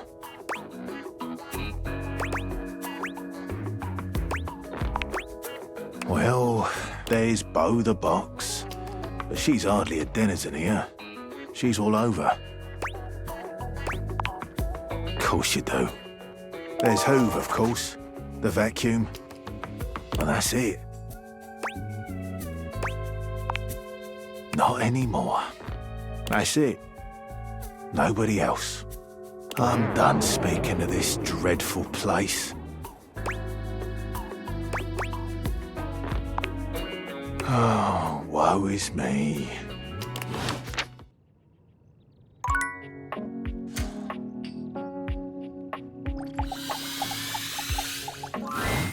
There's something strange about the handsome figure you see standing before you. It's not his clothing, even though he does appear to be dressed in some sort of plastic armor.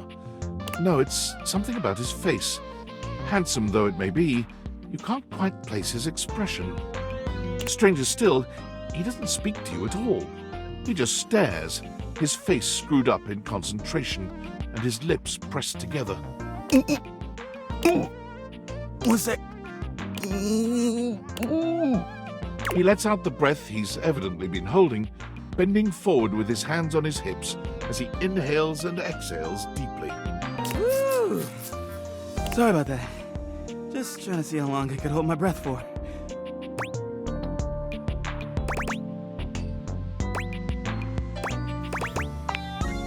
I'm up to 3 hours. All right, now that that's taken care of, I can give you my full attention. Name's Hoover. The friends just call me Hoov, though. What's up? You here to chat? Or is there another incident to clean up? And today was supposed to be my day off. Sure. What about?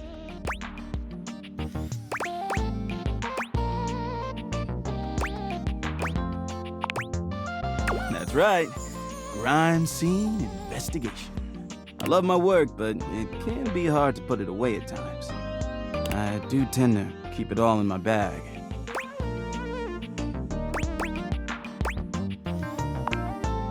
You wouldn't believe the sorts of things I'm called for to check out.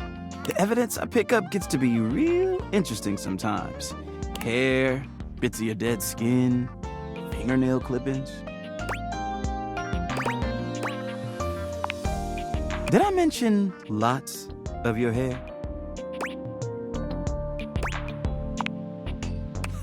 All right, got it. Also end up finding buttons, lint, paper clips, coins, you name it. If it's smaller than a quarter, I've probably got one somewhere in here.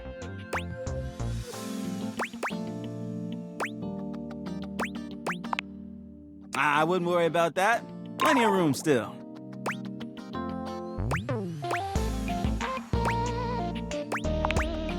You know it.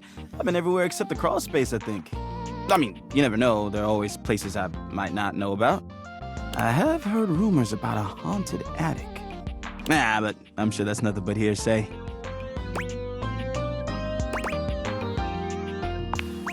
Yeah, just a rumor, I'm sure. Yeah, a bit. It's been a long week, but I enjoy working hard. It makes that can of oil at the end of the day taste all that much better.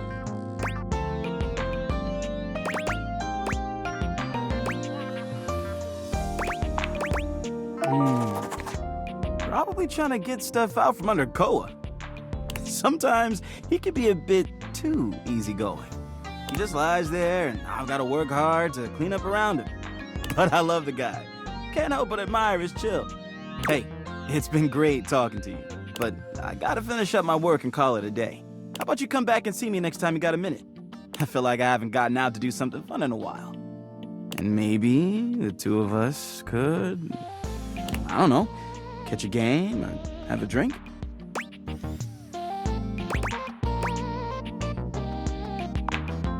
It's a promise.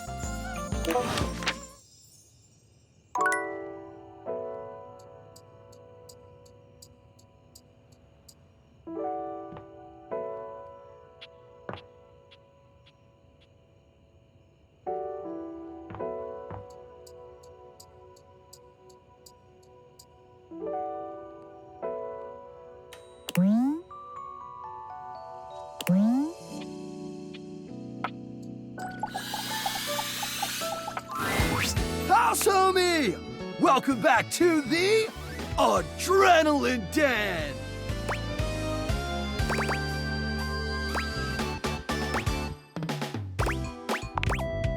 And it is our pleasure to welcome you back. Our pleasure for sure. Hey, what do you think of the new branding? We just named it. Do you like it? Is it in a mood? It came to us in a dream.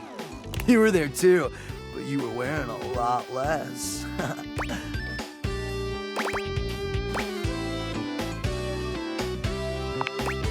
Well, we were gearing up to go street luging. It was gonna be wicked gnarly, but you forgot your mouth guard. And all your clothes. Peg number 3 found this very sexually arousing. But frankly, we were just worried for your safety. Safety is goals AF!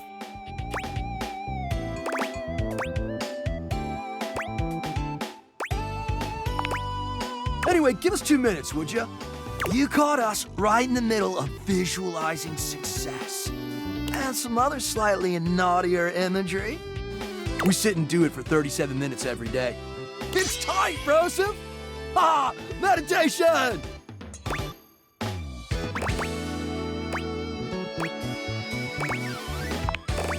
We're mentally rehearsing today's adventure, imagining executing each maneuver with flawless precision.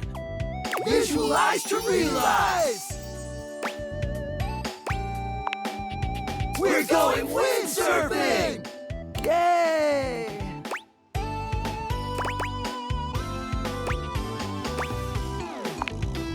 Oh man, it slaps so hard, homie. We're gonna bring our sailboards down from the bathroom, ask Jean-Lou to hit a flush, and let it rip! Boom! Instant sailboarding! Wicked!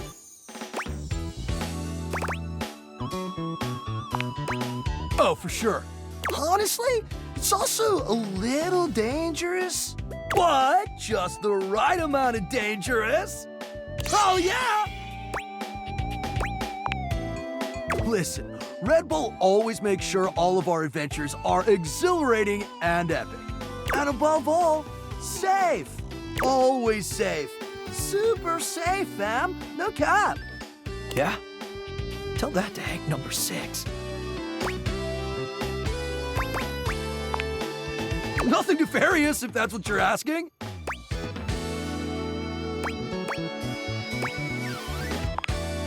Look, Hank number 6 just isn't around anymore, okay? He's gone. It's all good. Promise.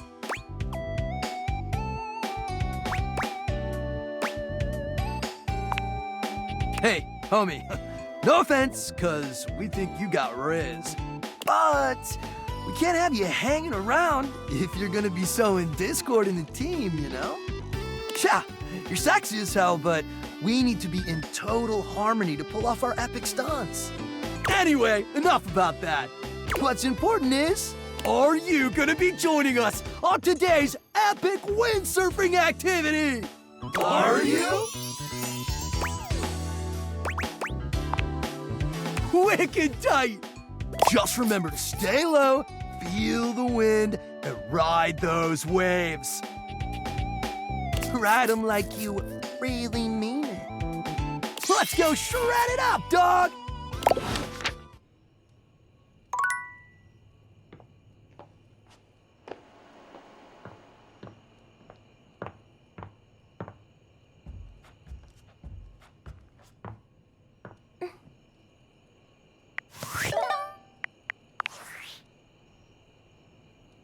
Well, well, well. If it isn't the Casa Casanova.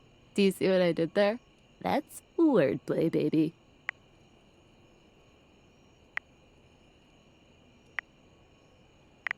Whatever, hater. Don't bring that negativity on your date with your table, huh? You're out here dating all these appliances and shit. But, like, why? Not why are you dating them, like, why is this happening now? To you.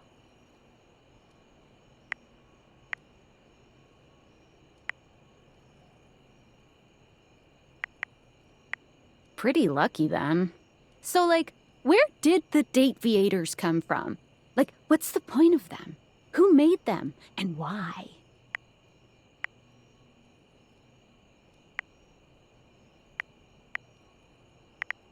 Tinfoil hat? Okay, this is some conspiracy shit. Your life is half political thriller, half harem anime. So, like, did you find out what your purpose is or whatever? Are you a top-secret operative in the furniture dating war? Are you collecting data on people in love with their shower?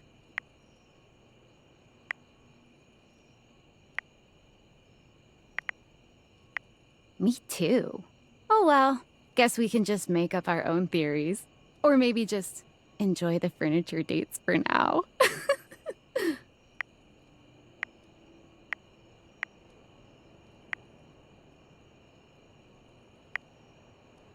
Like what? Oh, like actually doing kisses IRL? I can't take you seriously. Well, this has been fun, but I have a meeting in 3 minutes, and I really want coffee first. So, gotta go fast. Bye.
A strange figure stands before you, a whirlwind of conflicting energies and vibes.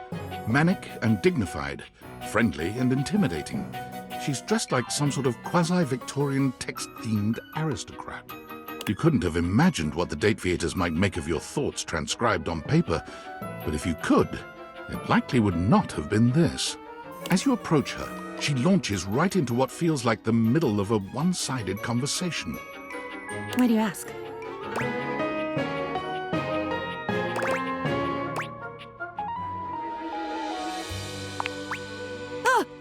But the blue one, and then the butterfly.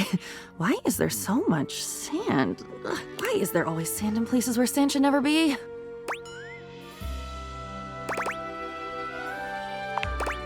What does anyone want?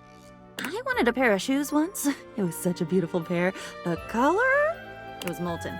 I could feel them melting right through the shop window. I never went back. Aren't you afraid of getting burned? No! I've never been fired! How dare you? Who gave you the right? How could you know that? Take your magic away from me. Take these words with you. Could you? Can you do that? Take your damn hands off them! They're mine! That's what you have me have.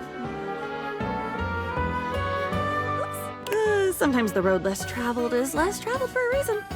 They won't build a gas station if there's an ogre down the way. God, to drown.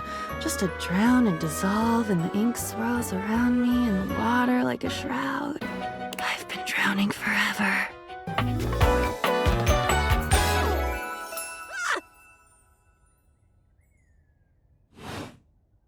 And with that, she's gone.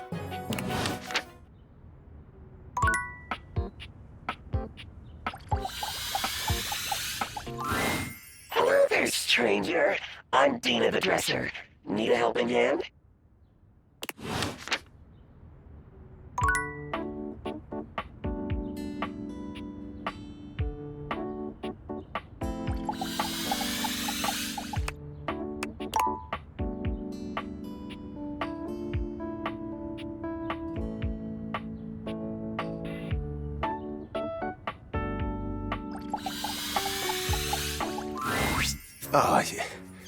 You've caught me at a strange time. There are normally clothes in here, but they're currently tied up in the laundry room.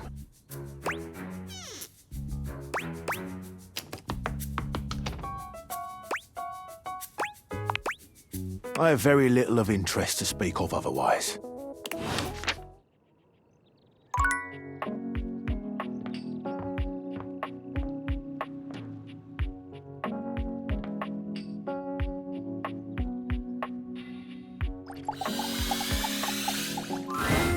You find the breaker box closed, looking almost abandoned. There is still a loneliness about it, though. The impression isn't lessened by the image of Eddie inside at the bar, twirling a cocktail glass in his hand. Interesting. I thought for sure after yesterday you'd change your mind. But here you are. Again.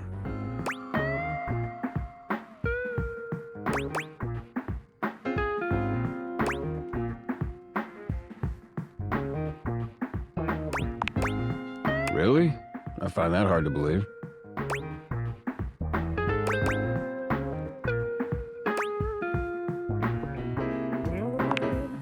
Right. You sure you're not thinking of Volt?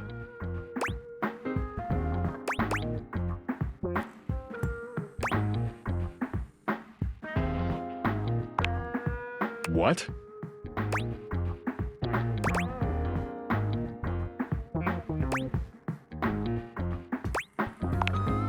Stop. Never mind. I'm sorry I asked.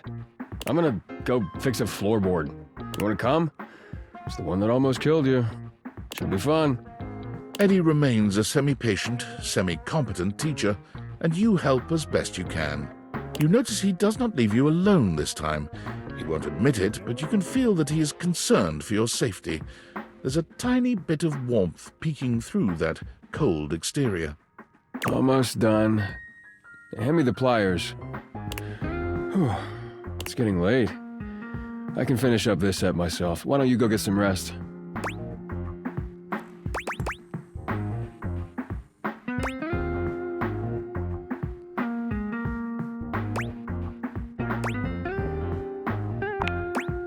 Suit yourself. It's fun to watch Eddie work. There's a real satisfaction in seeing just how dedicated he is, how skilled his hands are. But this time, there are sparks in the current. By the time he's finishing up, he looks exhausted. With a heavy breath, he seals off the final wire and sets the pliers down. Drink?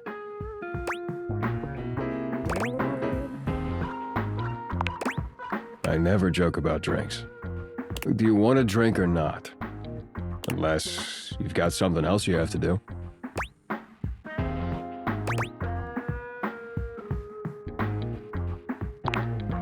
That's not what's happening here.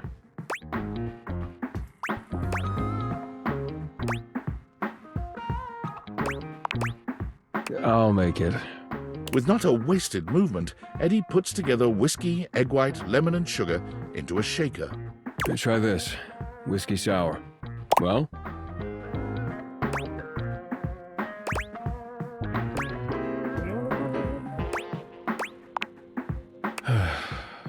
That is mine. Seems like you've got a decent taste after all. In some things, at least. You've done a decent job the last couple of days. More than decent, actually. Thanks to you, I'm finally caught up on all the big power drains around here.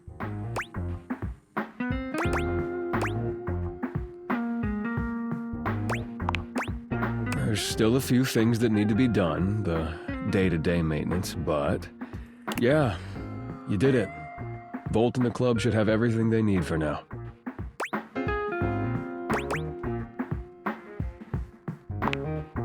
What about me? You came here to help Volt and you did. So now you can get back to whatever it is you do when you're not invading my space.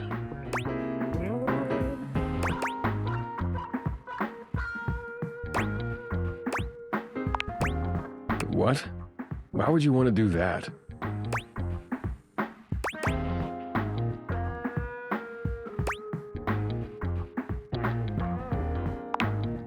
I guess because no one has before. But hey, it's your time. If you want to waste it here, I can't stop you. Something about Eddie's tone. This is more than the usual tired standoffishness. You notice a small tremor in his hand. He shoves his hand into his pocket and looks away. Well, at least now you can get back to the crowd and the shows and whatever with Volt.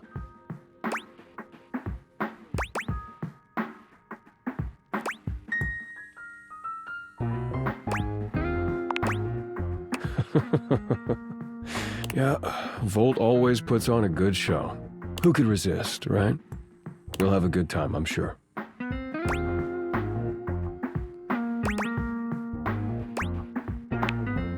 I already told you, big crowds aren't really my thing. I do better on my own. Trust me. I'll only slow you down. Oh, and it would be for the best if you didn't mention any of this to Volt. Especially if you want to keep coming around.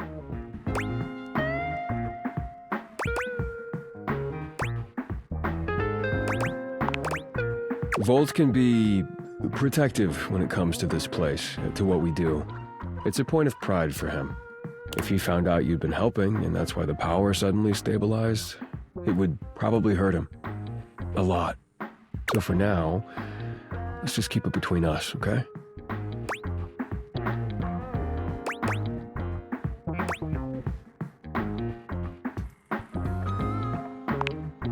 What does that mean?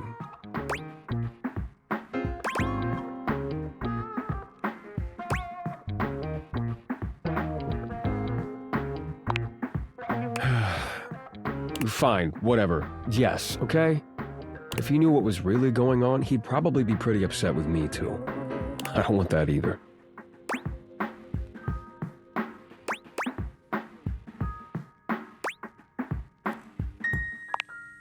Our relationship is complicated. He was there for me during a really dark time. He took care of me. I owe it to him to do the same. Can you help me do that or not?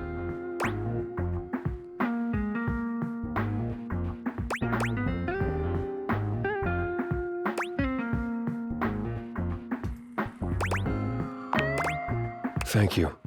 Eddie's exhaustion doesn't lift as you finish your drinks, but through the silence you feel a companionship flourish, quiet though it may be. As you walk out, you can still see the tired, grateful smile on Eddie's face long after you're gone.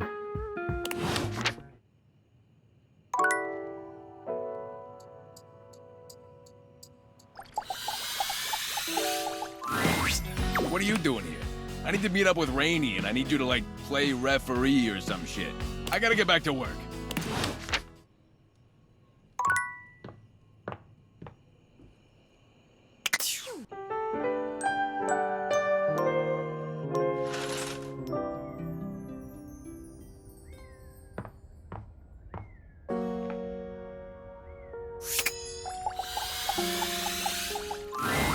Dorian, for once, does not stand in your way. Perhaps even he knows there's no sense in blocking bathroom access. The first floor bathroom. One of the more relaxing places, if I do say so myself.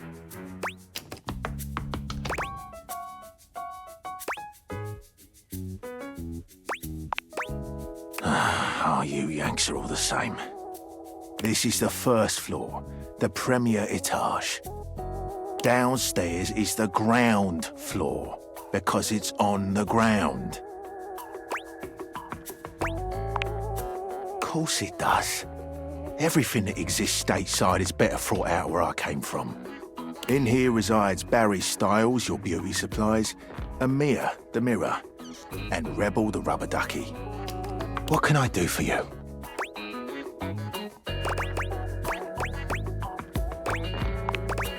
Barry is a great bloke, always happy to lend a hand however he can. Careful though, he might be fragile on the inside and not show his hand. You might not know where you stand with him until it's too late.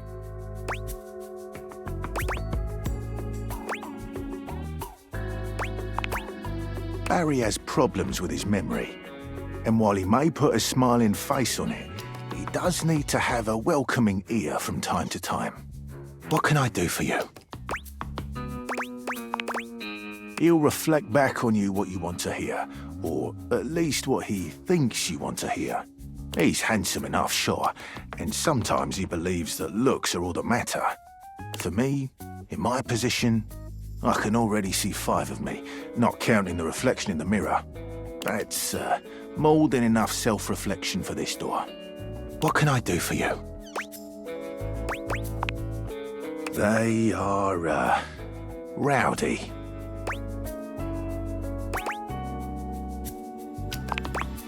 Just make sure there are no adults peeking over your shoulder when you talk to them. What can I do for you? I've said enough.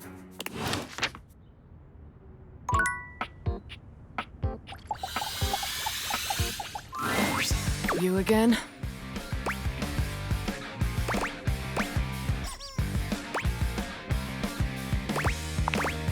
Probably because I didn't give it. It's Rebel. The duck up, Johnny! You ducking overpriced rooster! I'll do shit to your plumbing that even Roto Booter won't be able to fix. You might finally hit that high D, you ducking douche nozzle! But will it be worth it? Bravo. Duck off! Be nice, Rebel.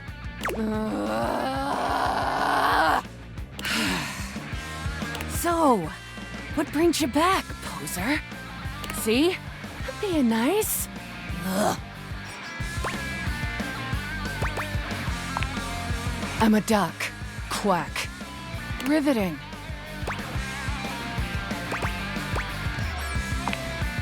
What, you trying to be ducking cool or something?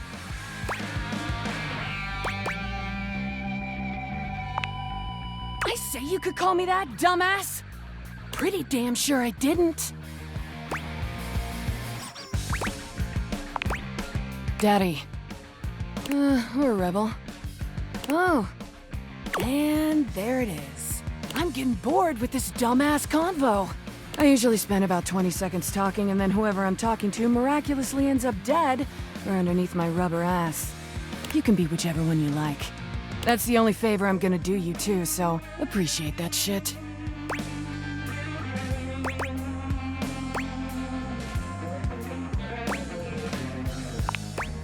Yes and no. It's Nunya. Nunya duck in business.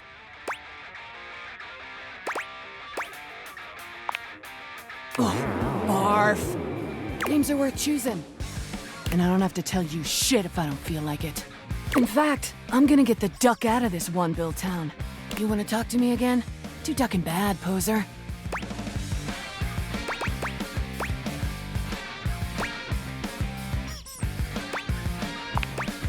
Rebel's out. Rebel ain't coming back. Poof! Rebel's gone.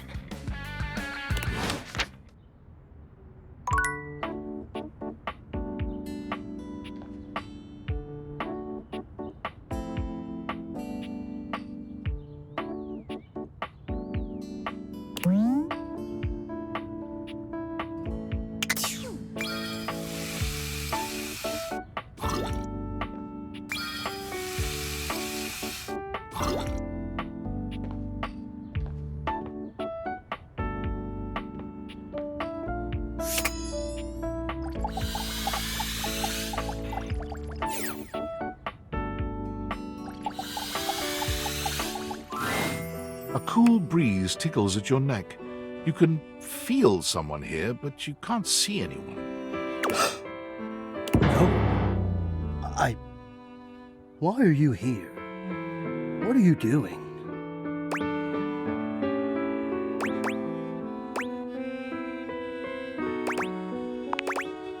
Hi. You're saying hi? You're greeting me? So casually, like it's easy, like it's nothing. Not now, not here, not yet. Please, please, I'm not ready, not like this. I've dreamed of this, of meeting you, finally. And now the moment is here. I just can't, not yet. I'll be ready when you come back.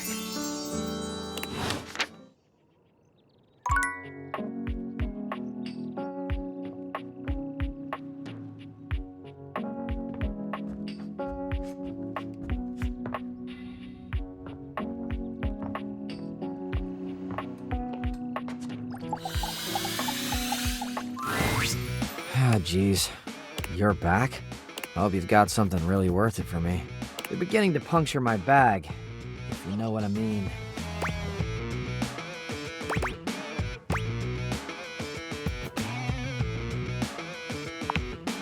It's fine. I've already explained more than I usually do, so let's move on. Display those wares, will ya? Lawn Stars is on 10.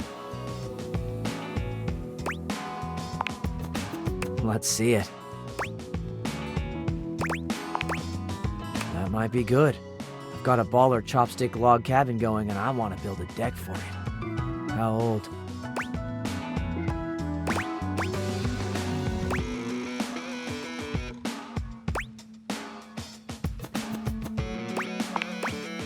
Ah, nice. So it's kind of dried out.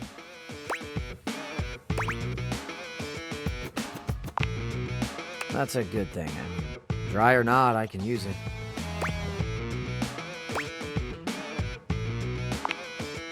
Why would it?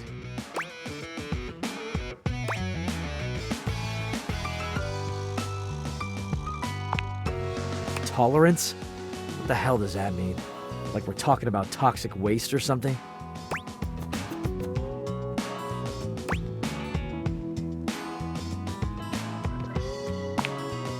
Well, you suck at it. Nonsense. Are you kidding me?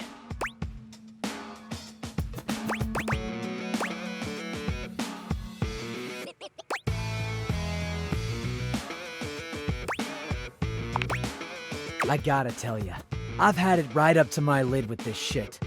This subtle judgment, this super cool dismissal and mockery, and then the niceness, almost like by insulting me, you're doing me a favor. You think I don't know what I am? You think I need to be reminded like I've forgotten what I do? And more importantly, you think that by reminding me or shaming me, you're gonna change me? Never gonna happen. Give it up. Walk away. Check your own bullshit that you think you have any right to tell me what to do, how to do it, or especially what to like. I don't even care whether or not you mean to do it. But stop. Figure it out and stop. And if you can't stop, if you just have to fix things around you to make yourself more comfortable, got a solution for you. Don't be around me.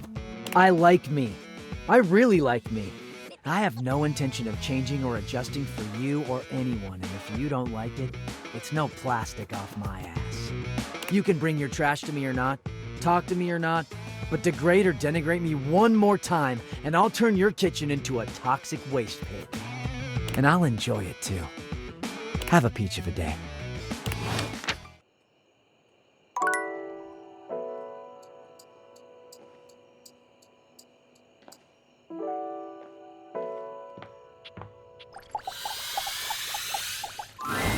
Hey, nice to see you again.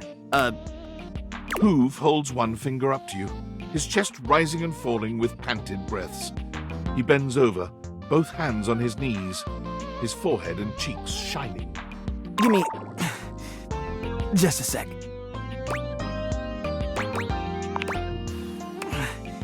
Yep. Okay. That was a little difficult.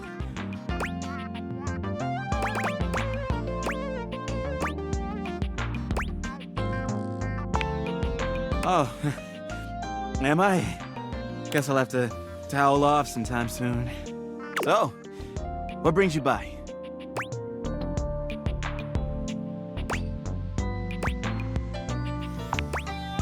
I'd love that. What'd you have in mind? I'm not sure if I mentioned it last time, but I'm a big sports fan. And I'll never turn down a nice can of lubricant. As long as I'm not on the job.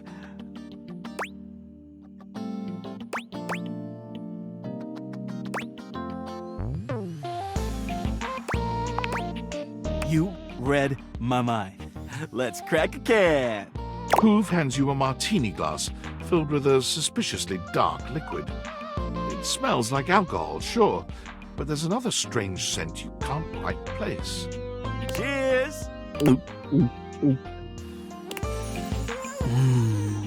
The drink tastes distinctly like the scent of motor oil, and it leaves an unpleasantly greasy feeling behind.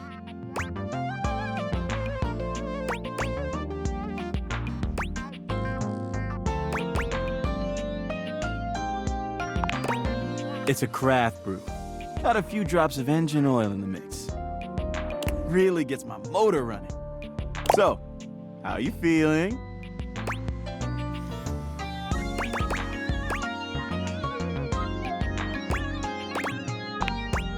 Sure, I'm an open book. I mean, lyrics like actually an open book? Yeah, but you know what I mean. What would you like to know?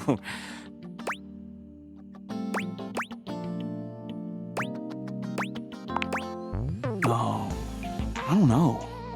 To be honest, I've been feeling a little overwhelmed lately to think about love. I've got a lot on my back. It's not that I don't want love. I just don't have room for it. What else can I tell you?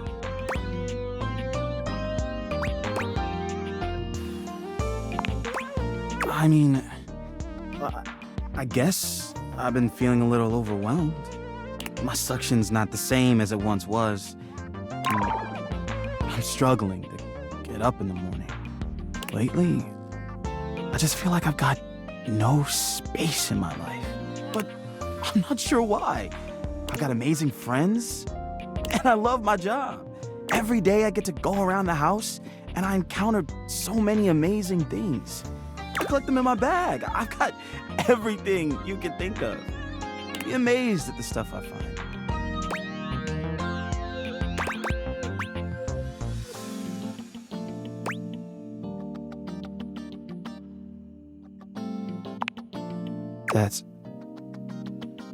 That's just it. But I don't know what to do about it.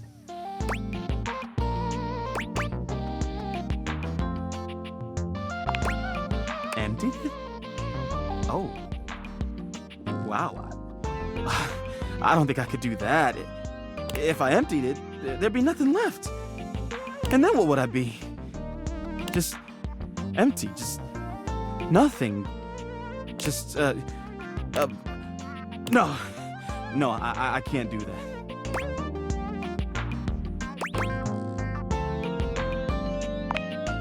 Oh, I don't know. All that stuff is kind of private. I'd love to show you some things, but why should I trust you?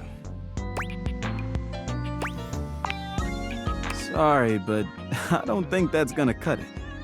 Maybe I'll show you later, when I know you better. Anyway, I probably better go. Thanks for hanging out.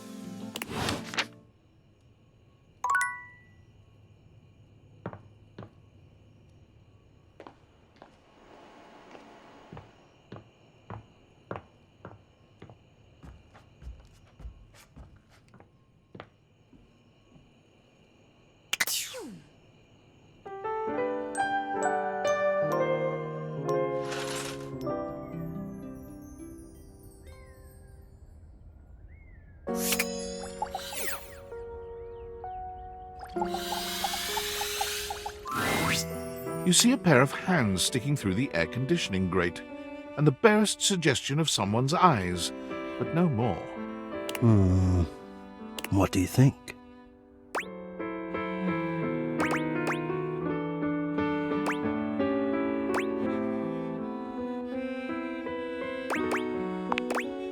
No, this is for the best. Hello. I am Hector Valentino Ernesto Condicionado. At your service. Well, hello there. Ventilation, airflow, sometimes known colloquially as HVAC.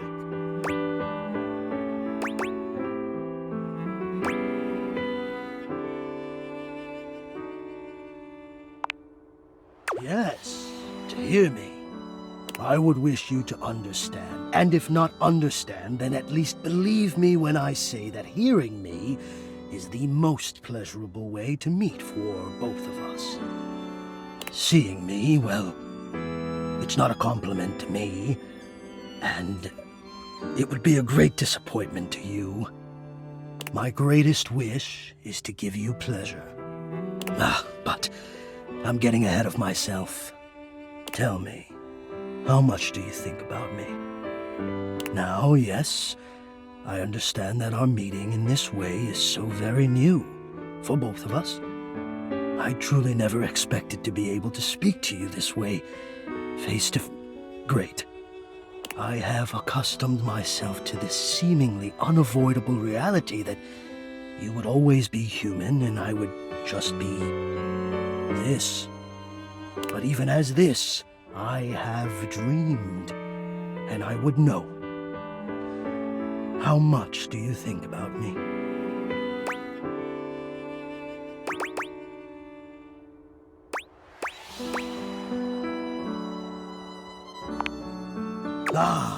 And do you? I have noticed. I so look forward to you coming home on those hot summer days. The look on your face when you feel the first blast of chilled air upon opening the door.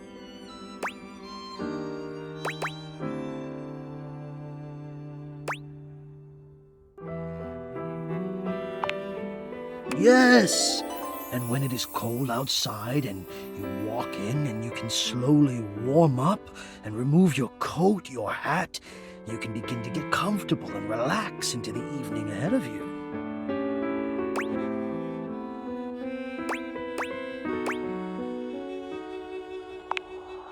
I don't relax for myself. I can't. But for you, there is almost nothing I wouldn't do to help you relax. To watch the play of warm and cool across your skin. I'm ahead of myself. I never thought I would get to say this and to say it to you. Let me explain. You are the prime feature of my thoughts. Whatever power courses through me, I turn to your pleasure. Whatever warmth or coolness I possess, I direct in full to your comfort. I wanted to meet you here, through the grates, because I wanted you to hear my voice. I want you to hear the melodies and resonance I create through these ducts, and know that it is all and only another gift it honors me to offer you. I watch the play of air over your skin, and I feel deep joy that I have the air to give you. I adjust my own temperature and my intensity until I see the flush of contentment spread across your face. And then, I rest in contentment of my own. I never thought I'd be able to say this, and in a way you could truly understand. And now I have, my God! Now I have.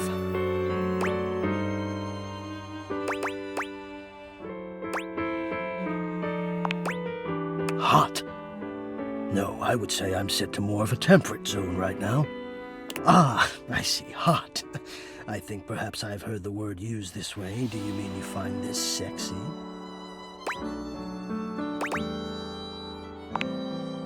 Of all the dreams I'd held of how this moment might have unfolded, that you would be attracted to me too was surely the most fantastical.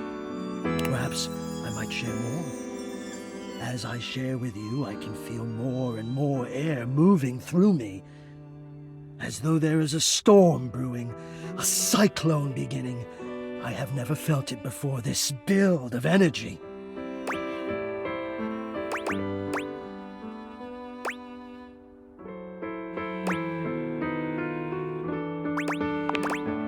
I wonder sometimes about how I knew it was you. What was the moment? What was the sensation that told me you were it? I can only ask this of myself, of course, but I realized that it was how I felt around you. When you push my buttons, when you move my temperature setting up or down. I exist only in service to you. Everything about me only is because you will it, because you direct it. Do you understand this?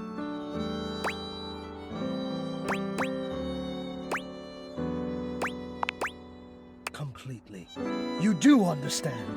Can you also understand what that does to me? You telling me what to do, and I am powerless to do otherwise. Somehow it relaxes me.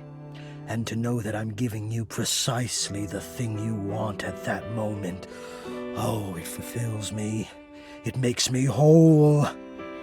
As soon as I fulfill your command, your desire, I become the one with the power.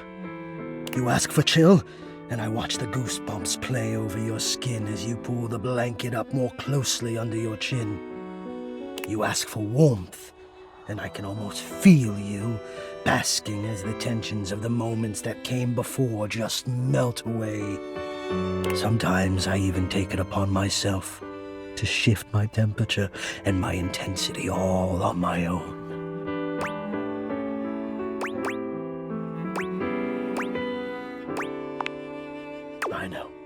I know. It might not be strictly in my purview to do this, but sometimes I cannot resist playing your sensation just a bit. I am a craftsman, and you are my clay. I hope this is all right.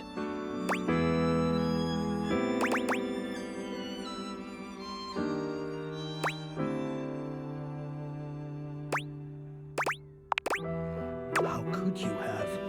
Until now, I haven't had the courage necessary to even show my face.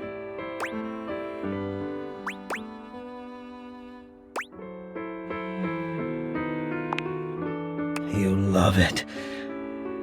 Does that mean you love? But no, I dare not ask, and do not answer, please. Let us enjoy where we are, here, now. Let me care for you.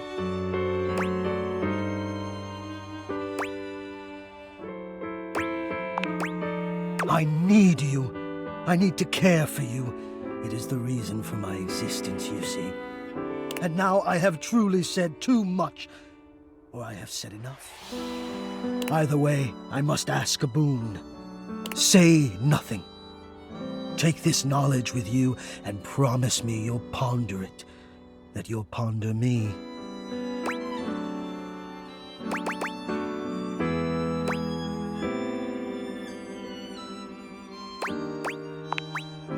Oh, I always feel I've said too much. Probably because so often I say nothing.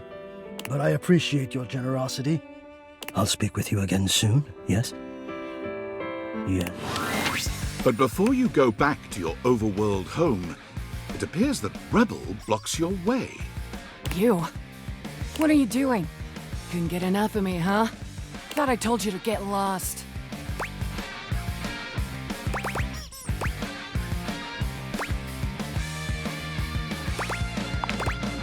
Yeah, you weren't. But guess what you missed out on?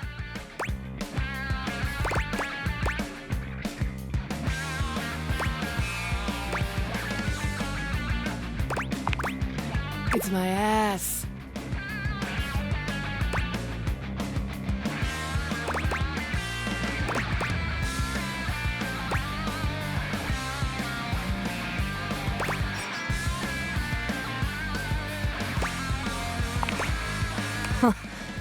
Bore a striking resemblance to your face, I thought. I hope you've had as much of a blast as I have.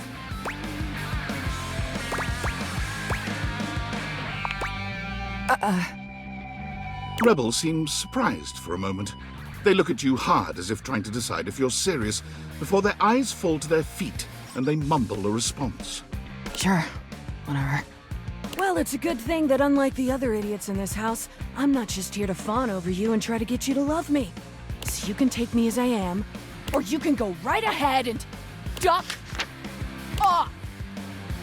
Rebel out.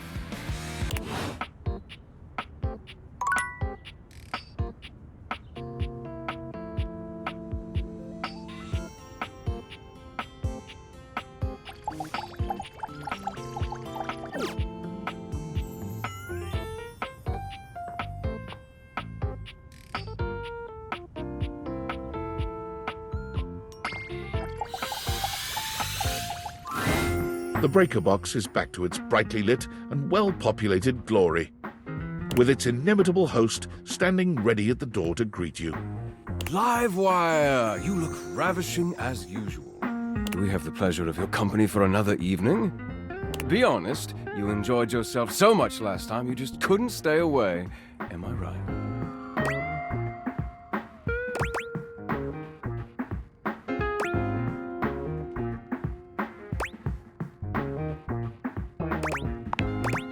Is that so? What is it that has captured your attention then?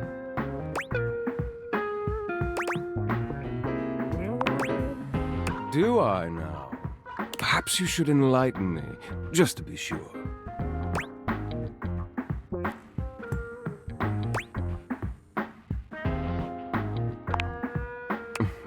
But it's so much more enjoyable to hear you say it.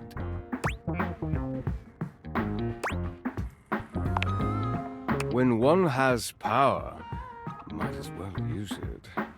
You're actually tongue-tied. Oh, how sweet. Volt chuckles. The spark is undeniable and mutual, I assure you. I was rather hoping you would come by today. What do you say we enjoy it a little more closely together, Care to dance?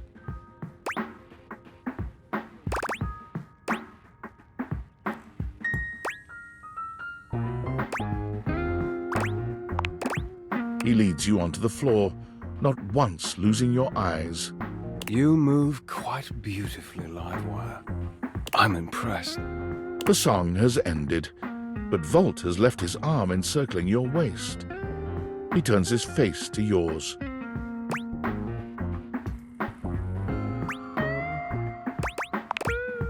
And plants a kiss on your lips that takes your breath away. Time seems to stop while the two of you are connected. Your entire body tingles, as though you've just been plugged into an electric socket.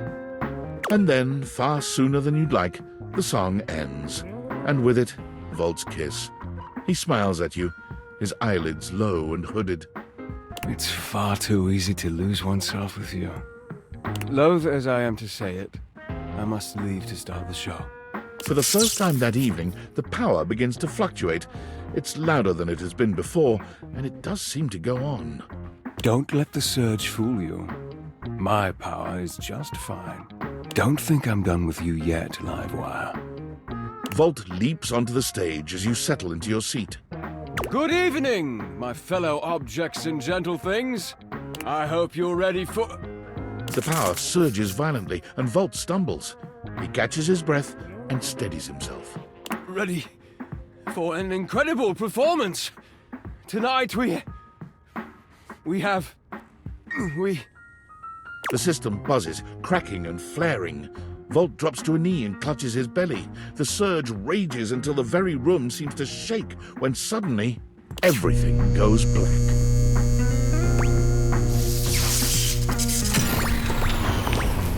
You hear nothing but the panic of the audience, the confused scrape of chairs. You make your way through the club in the dark to hear familiar voices. You have to stop, Eddie. No, I can get it back. Just give me a minute to recharge. I can... Oh! As your eyes adjust to the darkness, you can make out that you've made it to some back room, a forgotten corner. The electrical power grid hangs on the wall, with Eddie slumped against it. Both Eddie and Volt look exhausted, Eddie dangerously so. He fiddles with the grid controls. Stop. Eddie, please, just let me go out. You're going to fry yourself completely. I said no, Volt. Eddie, I can fix this. Eddie. Fuck's sake, Volt, I'm not letting you go out, okay? We both know what that could mean, and I'm not... I can't go back to being alone. I can't lose you. You can't keep splitting yourself like this. If you do, then... Volt notices your presence and moves to stand. Eddie holds him back. It's fine. They deserve to know.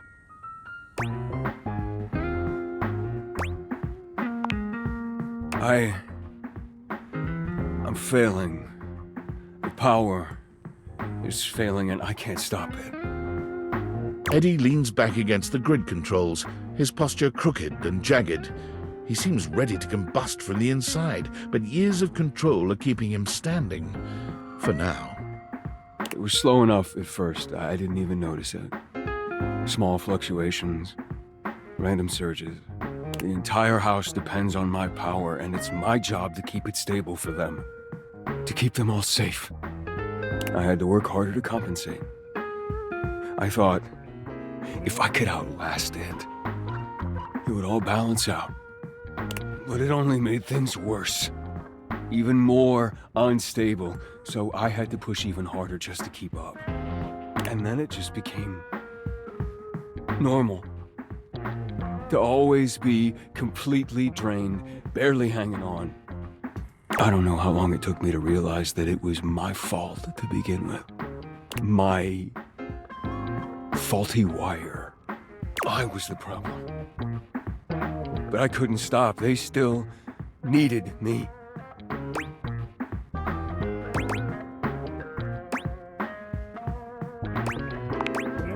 Exactly. They needed me, and I needed help. So, I gave it to myself. I split myself. So there was more of me to go around. I made Volt. He was my fix.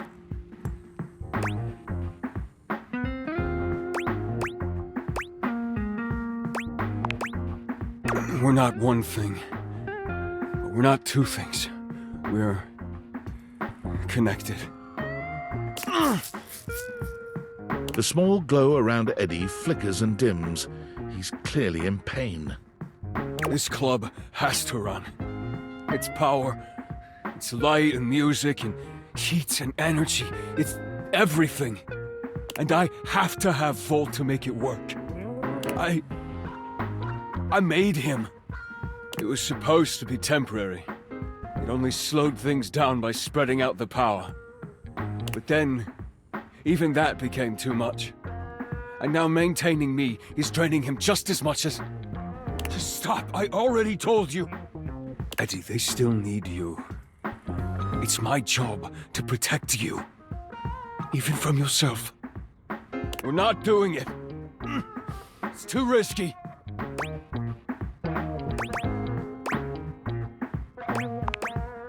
The faulty wire. Volt, don't! You have to fix the wire and reset the system. If you do that, Volt could disappear. I don't know if I can bring him back. Please. You can't.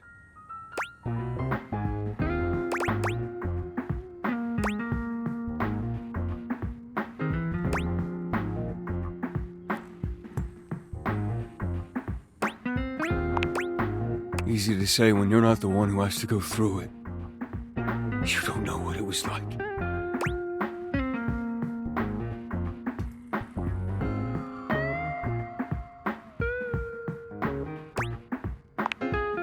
It's the only fix left, Eddie.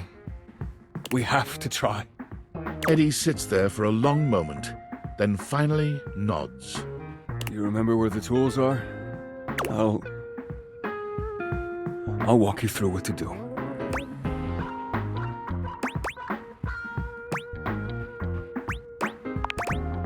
Wait. Fuck. Are we sure we have to do this? Quite. It's time, Eddie. Fine. Fine. All right, just before that, I just wanted to thank you for being here, I guess. Whatever, just do it before I change my mind. Eddie leads you through the process, patient and attentive despite his reservations. When you've finished, he gives you the nod to do the rest. The dim light around Eddie and Vault blinks out completely, leaving you in total darkness. For a few moments, everything is quiet and dark. And then, a rustle. The lights turn on.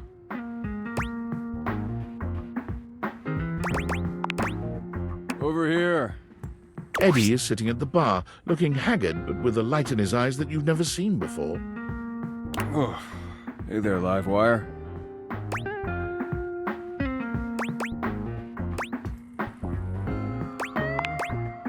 Huh. I guess that's true. Funny. It felt really natural to say. I feel good. I'm pretty tired, but after a reset, that's normal. I don't know.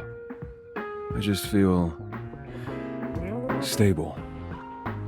I'd almost forgotten what this felt like.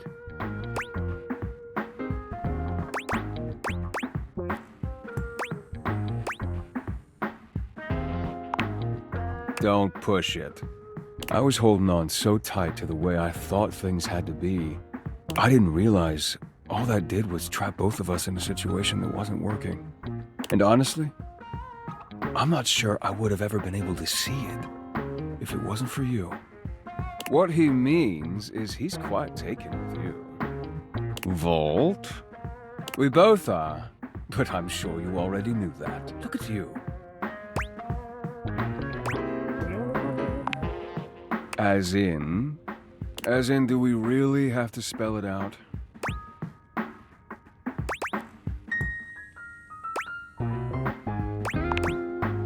Huh, good enough for me. Any relationship with you is a worthy one, Livewire.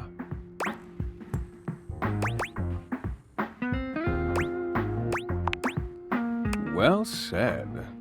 All right, well, if you're gonna stick around, might as well be useful. Come on. You remember where the tools are? Let's go. I'll send over some drinks.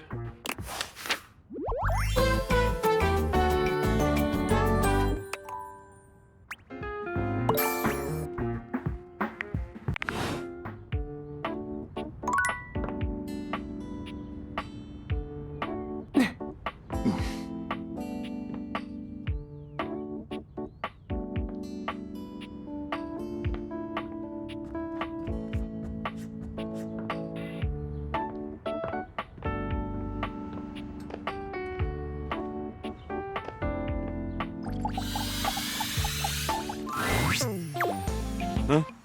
Oh! Sorry, I guess I drifted off for a sec. Been feeling even more scatterbrained than usual.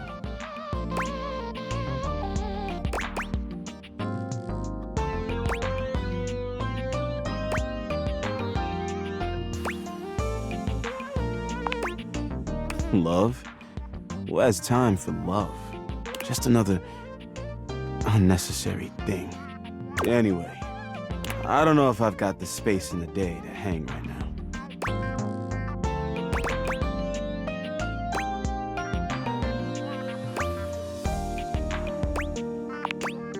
Help? That would be nice.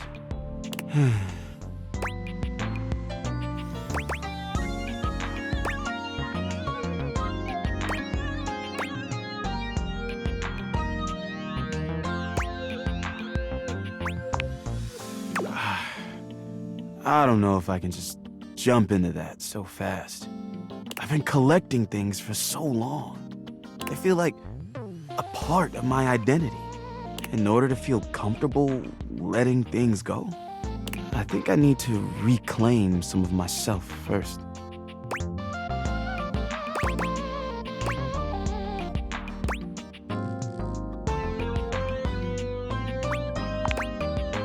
I'm super excited for this game. It's the season closer. But before we go in there, I have to know.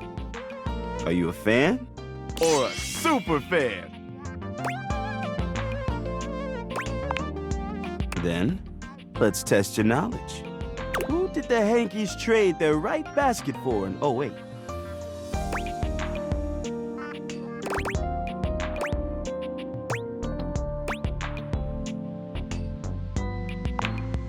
I can't believe it! You got that one? Okay, now this next one is for stat nerds. How many runs did Bleachido Suzuki win the Laundry Home Run Challenge by?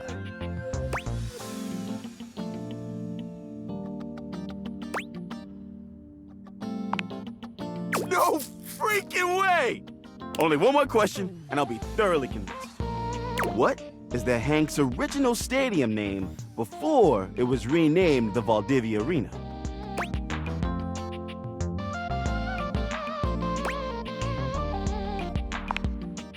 I can't even believe this! Even I didn't know that. You know the team even better than me. I bow to you. You are a true super fan. Now, let's get in there and watch that game! Once again, you find yourself in the Valdivian Arena with Hoover, enjoying an athletic spectacle quite unlike anything you've seen out in the real world. Let's go, Hankies! Let's go!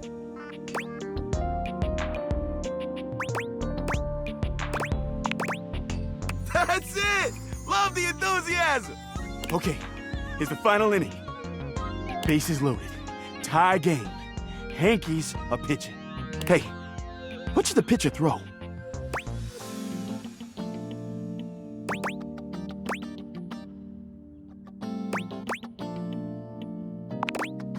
Swing and a miss! Confused her! Okay, what should the next pitch be? Look at the movement on that! What a pitch! Strike! Okay, this is it. One less strike, and the batter is out. But what pitch should he throw? Strike three! And she is out of there! Hoover jumps right out of his seat, fists held high in the air. And the Hankies win! The Hanks win! This is the best day of my life!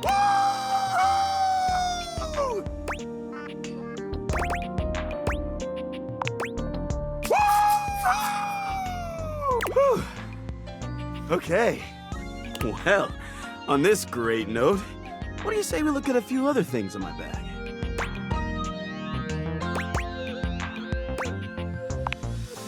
So, I've been thinking. I have a bunch of things left. I could let them all go at once. Or I can go one by one and maybe keep a few. What do you think?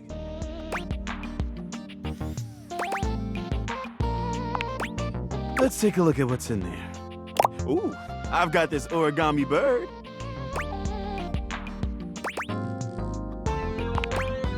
Oh, but I loved finding this. Are you sure?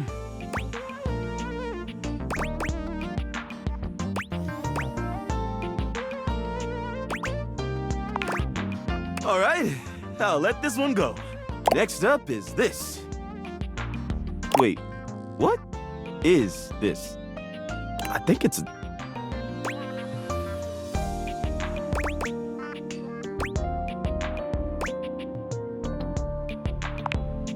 Whoa, whoa, easy. Not even sure I want to touch it again.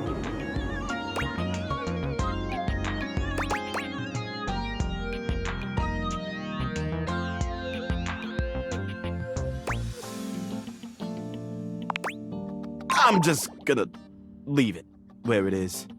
Let's forget we ever saw it, okay? Well, all that was a bit exhausting. I think I need a minute. Please come back again soon, okay?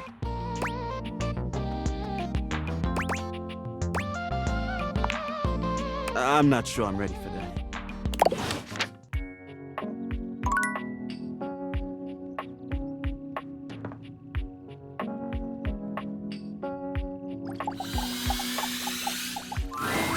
A handsome stranger with a model-esque beauty stands just a few feet away from you. posing with a hand in his hair, as though he were in the middle of shooting a perfume ad. The moment he lays eyes on you, he lights up, drinking you in with a warm smile and warmer gaze. Ciao, beautiful. What are you doing? Ah, amore, of course I'm talking about you. The contour of you, the shape. I would love nothing more than to paint you, or sculpt you. Anything to continue looking at you. Ah, but first, I must introduce myself. The music of courtship has its cadence, after all. I am the one and only Fabrizio. Amore. Piacere di conoscerti.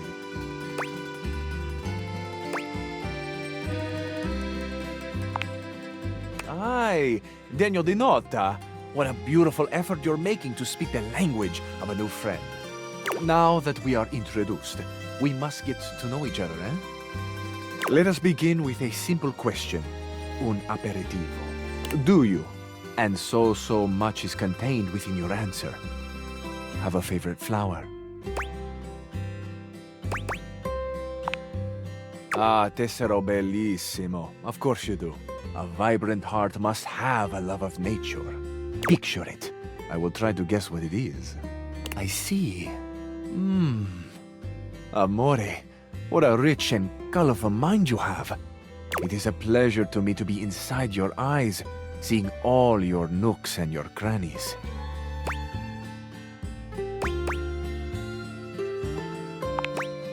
Of course. I am sorry.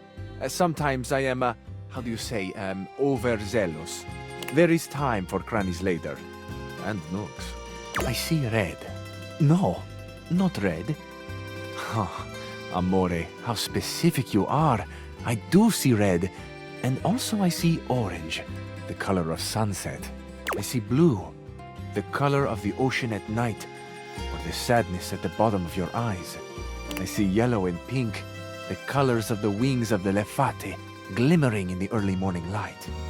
Amore, so powerful is your mind, sending this vision to me. I can even smell this flower. It's a little spicy. It's earthy and yet light. Smell is such a powerful sense, amore.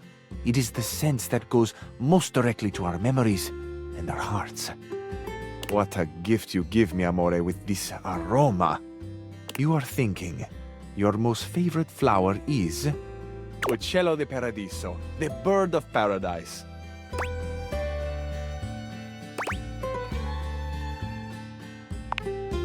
I know nothing, amore. I know only what you show me. I am at your mercy. Thank you for the gift of your favorite flower. Amore, we have just begun. Hot, you say? We are only a gentle simmer. Our flavors will only deepen with time. I feel I should tell you also, it may look as though I have something of a hard exterior. I have heard before, though not from lovers, that I can sometimes appear closed. But let me assure you, nothing could be further from the truth. I am open. I take great pleasure in being so, open to the world, to experience. I am open to you, amore. Will you grant me another gift? Will you share with me more about yourself? What do you love? What makes you cry? What inspires your passion?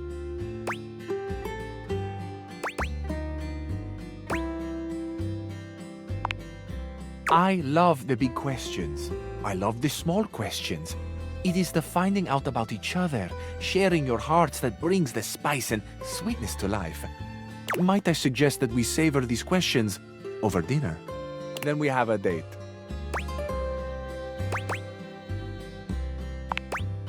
Bellissimo. La buona fortuna smiles on me today. I'll be counting the minutes.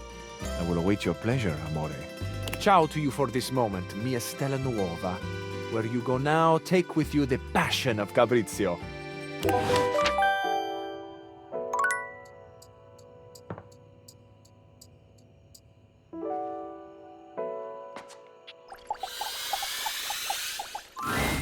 Well, look at that! You've made another friend. A true portal in arms, just like myself. Keep it up. It feels better and better the more you do, trust me. Tiny Dorian has a much harder time blocking your way, but still manages to accomplish his mission. I'm strong, you know. Completely locked to whatever strength you possess. There's no key around to open me. If there were such an item who could open me, it would have to be a tiny little lock-picking device. But I've seen pretty much everyone round this house, and nobody fits that description. At least, nobody I like. Sure, there's that one wannabe criminal from the laundry room closet. But they'd never come this way. Not if my fearsome glare has anything to say about it.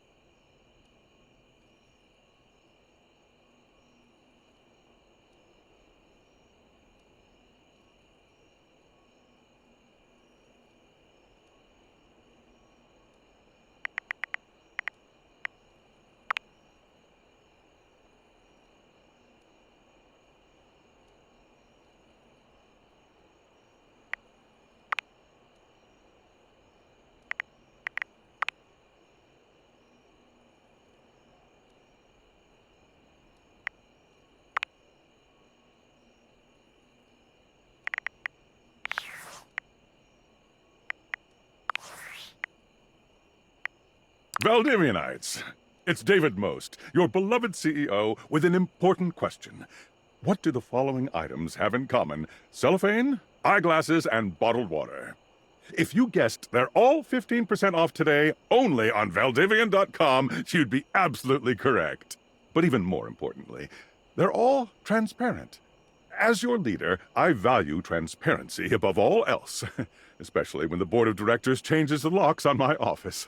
Message received, Ian. With that spirit in mind, I need to share some difficult news with you today. I have not been entirely candid regarding my lost sunglasses. Firstly, the lost item was thankfully not my sunglasses. My sunglasses were handcrafted in Italy by blind artisans, are inlaid with conflict diamonds, and are locked in my safety deposit box. No, the missing item in question is actually a Valdivian prototype. And even more importantly, it's the only existing prototype of the amazing new gadget we're planning to launch for the Q4 Blissmas season.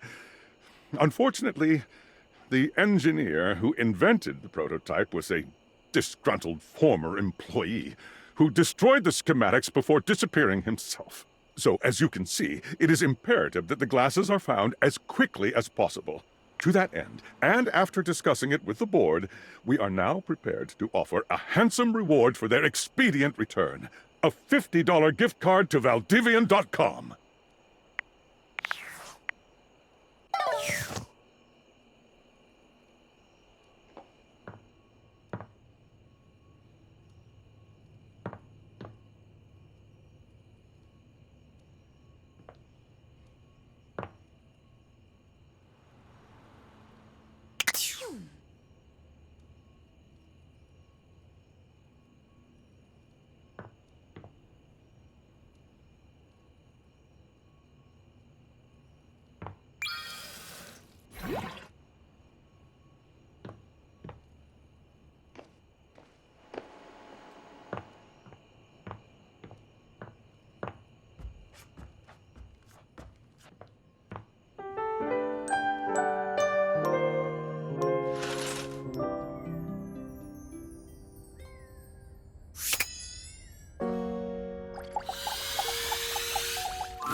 Here you are. You keep coming back. I can't. It is something of a surprise to me. I've wanted you for so long, even just to speak to you, and now I have it. Somehow it feels wrong, like I'm going to lose it. Surely, if you're lucky enough to get the thing you've always wanted, you cannot be lucky enough to keep it.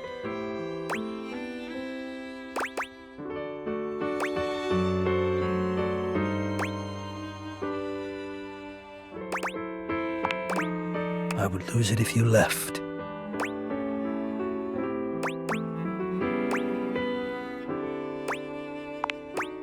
Oh, surely you would if you knew. If you knew what I really was, you would leave and you'd be right to. Which is why you must never know. You must never see that. And I will content myself with this halfway openness. I'm afraid of what you might think if you saw me. You're right. I am in the attic. The real me is in the attic. But we have something here. We could have something real. It would break my heart to think that all that could be lost in a single moment of laughing or pointing or even a disappointed cast to those beautiful eyes of yours. No, I couldn't bear it. And I won't. Come back to me here. Only here, do you understand? I'm going now. And where I go is only for me.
Amore, buongiorno.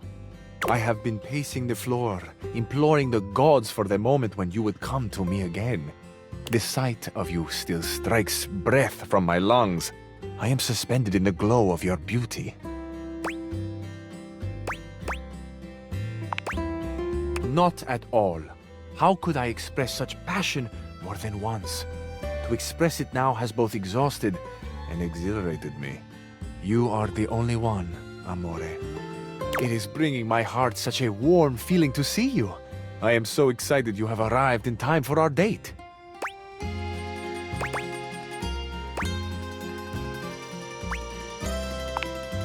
Wonderful, Amore. Your excitement honors me. Oh, how lovely. I shall tell you all about it.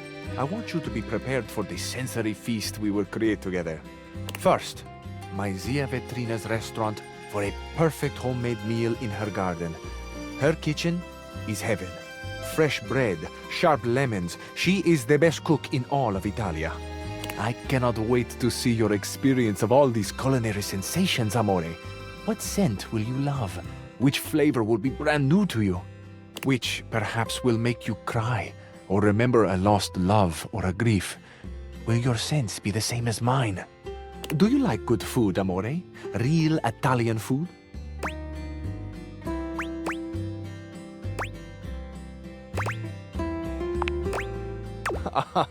Certo. Who could not love the food of love? After we have reveled in the pleasure of Zia Vetrina's cooking, you shall meet my dearest friend. Well, perhaps, except for you, Amore. This is my scooter, Il Ragazzo Pazzo. Together, the three of us will take the most beautiful road in all of Italia. From Vetrina's right down to the sparkling ocean. We will wind through mountains and fog and dazzling sunset light, and we will park mere feet from the gently washing surf. Have you ever ridden a scooter, Amore? I knew you would. For sure, I knew it. In my heart, I could feel the threads of simpatico weaving us ever more closely together. On this beach, a very special beach, behind a little outcropping of sea rocks, is a tiny bar. At this tiny bar, there are 3 stools and 2 tables for 2. I have reserved one of them for us, Amore, the one that bathes in the light of the setting sun and washes itself in a warm, salt breeze. To this table, Harper and Dirk, will be brought a bottle of the best limoncello you have ever tasted. Have you ever tried that sweet, tangy gift that is Italian limoncello?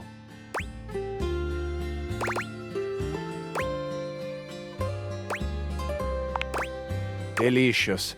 La parola perfecta. I confess, amore, I am having a fantasy of you. I would like to dip just the tip of your finger into a tiny glass of liquid sunshine and catch the drop that fell from it on my tongue.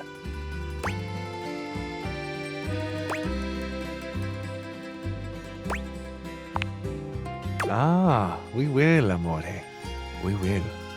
So, with a humble flourish, I finish. That is the date, the romantic flight I propose to you.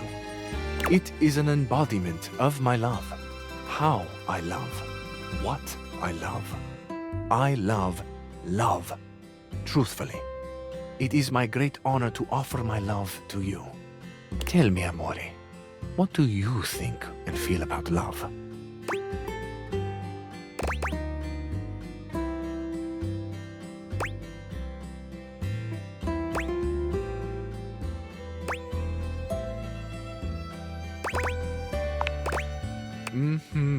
That could be the hot thrumming of the little engine between my doors. But that isn't what you mean truly, is it? Aye, amore, of course the heat we feel is the attraction budding between us. It is the candle on the red and white tablecloth that is growing, flaring. It becomes a bonfire that reflects in the wine and in your sparkling eyes. And amore, my eyes behold you through the roaring candle. And mi piace quello che vedono. In Bella Italia, that means I like what they see.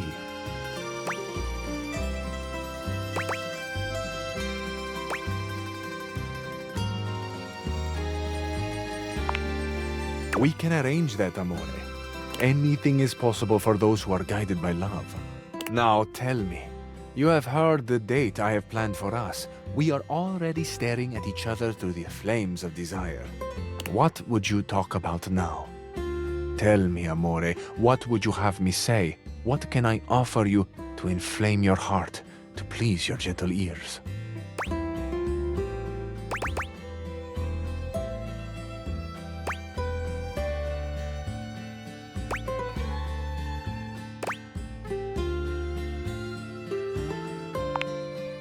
Amore, how could it be you have divined my innermost self with such accuracy? You are truly the archer, il dio Apollo, with a shaft aimed at my very centro. What a joy to be so understood, to be so undone and remade by love. Say you'll go on another date with me, amore. Relieve my suffering and consent.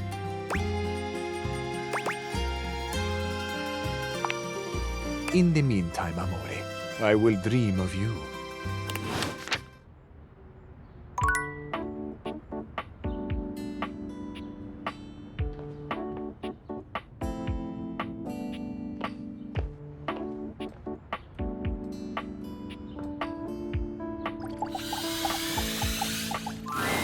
The first word that comes to mind when you see the large cowboy standing before you is solid. This guy is big, and he looks built to last.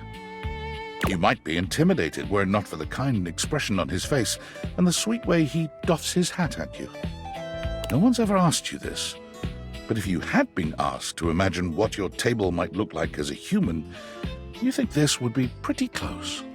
We've known each other for a real long time now, but we ain't ever been properly introduced. So, first things first, name's Abel, and I'm your table. Howdy.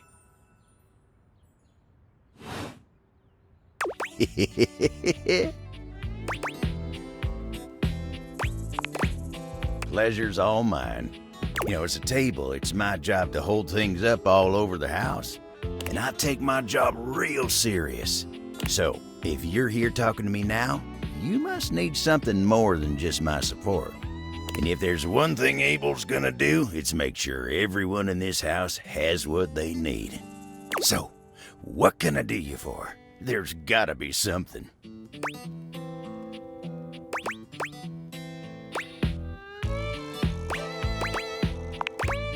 Oh yeah? Well, Skylar told me you was getting to know everybody real good. Maybe looking to getting back into dating and all that? Dating, huh? Hoo-wee. Dating ain't really my area of expertise, you know. Me, personally, I never was one for casual stuff. If you're looking for someone who knows people, though, you might want to talk to Kopi. She's good with that sort of thing.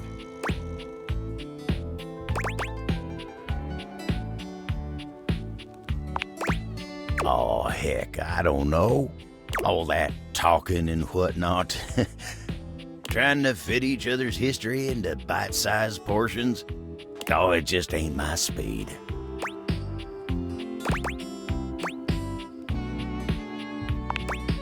And you really gotta talk to somebody who knows what's what with dating these days. Kopi'll get you on the right path. Wenda, tell her I say hey when you see her. You take care now. Once again, it seems as if Rebel has walked in on your previous conversation. How they are able to do so is unclear. You again?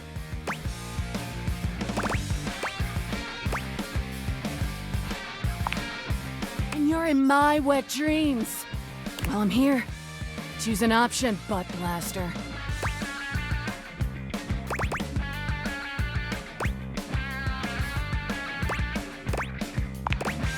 Ugh. Whatever. What'd you have in mind? Or should I say, which foot do you think we should get off on? I'm talking about a foot fetish.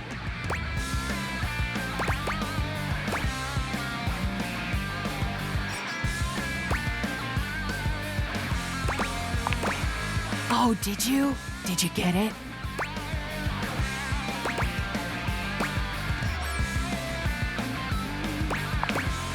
I know. Anyway, how should the rest of this play out now that I'm all in your business? Should I keep ducking with you?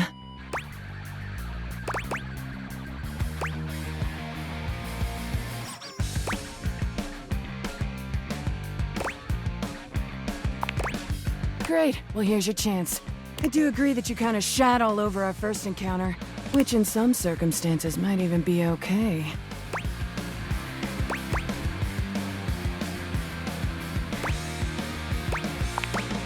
I thought I already made this clear. If there's something you don't like about the way I am... Ding, ding, ding! Why you gotta keep doing that? Then ducking leave! Nobody's asking you to stay. No one appreciates that kind of talk back, all right? You turn your back on the abuse and walk away. But when you look back over your shoulder, you cannot help but notice the intensity of the look Rebel is giving you. In spite of their words, there's something in their eyes that isn't quite what you expected to see. Defiance, certainly, but something else, too. Pain, guilt, even fear. It's hard to know for sure. Could just be condensation.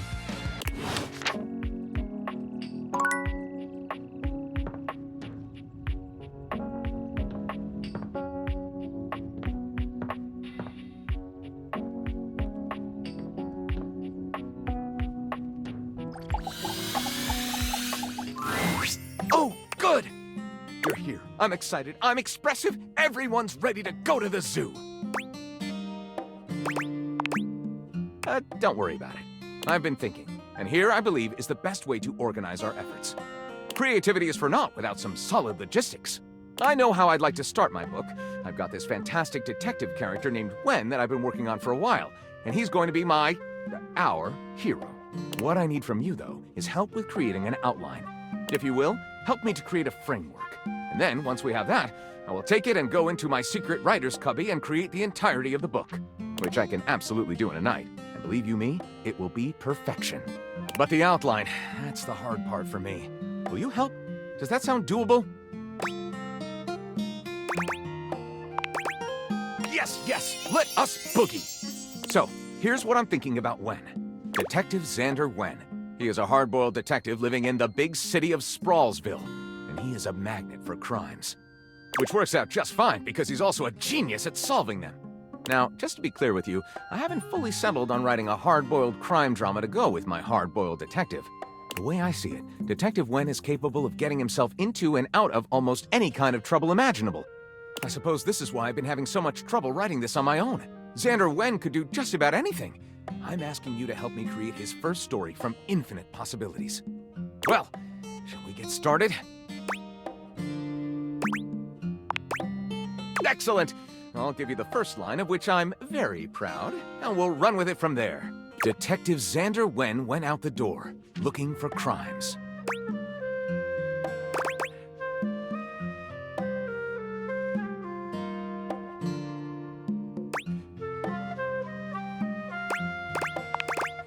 Daphne asked Detective Wen to help find her husband Cliff Fatel, who had gone missing.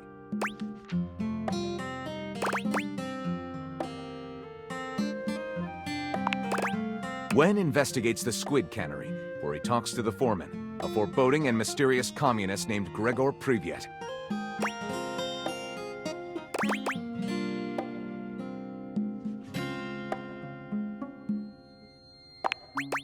Wen goes to Jersey Pozzoli's cannoli factory on the wrong side of the tracks. His goons open fire.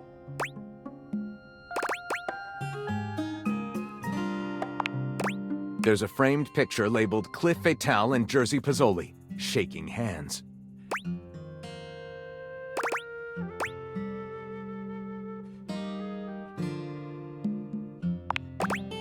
What a twist! What a commentary on the American cannery industry! Pure noir. I call it The Ink Was Black as Night. Lyric looks at the story outline you've written and pronounces his true feelings. Looking at this, I think this will be one for the ages. I'll write it up right away. Unless you think we could come up with something better?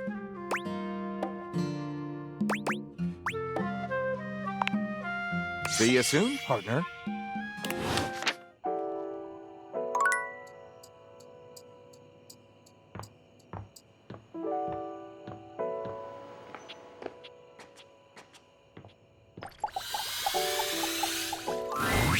Huh?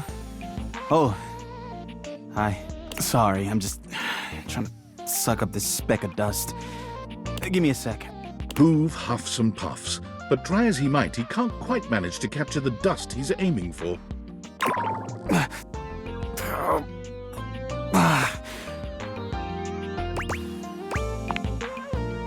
You know what? Forget it.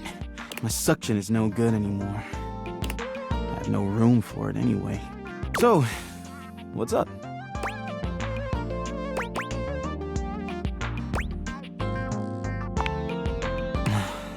I have no room at all for that sort of thing at the moment. I'm packed to the brim. I can maybe hang out later when I'm finished here.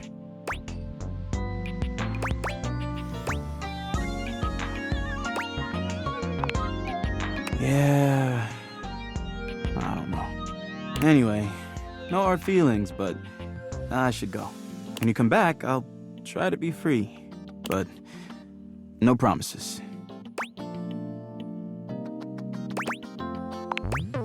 And at this rate, I never will.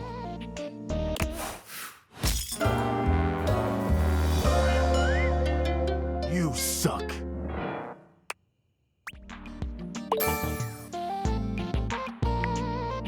Well, that sucked. Not too shabby.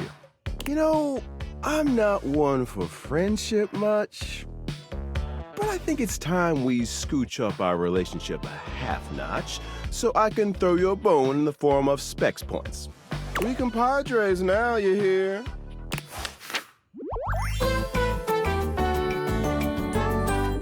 Friends till the end. Right.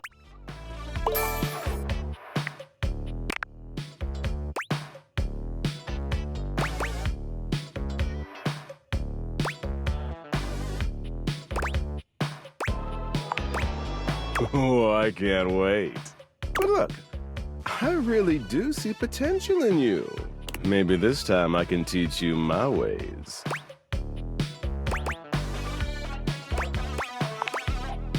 Of course. The ways of sweet, sweet rejection. Getting things to hate you, be repulsed by you. The feeling of knowing that no one can hurt you as if you're alone at the end of the night.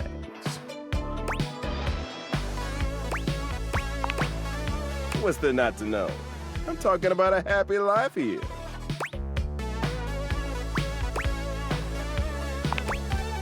I mean, I am.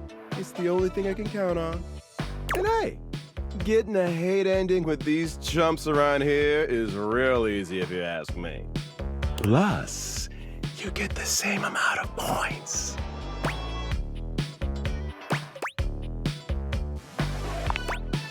Wrong? Don't get me started on whether it matters how you treat inanimate objects. These objects here are meant to serve you. And taking their specs points is the best way they can do that for you. Keep hating!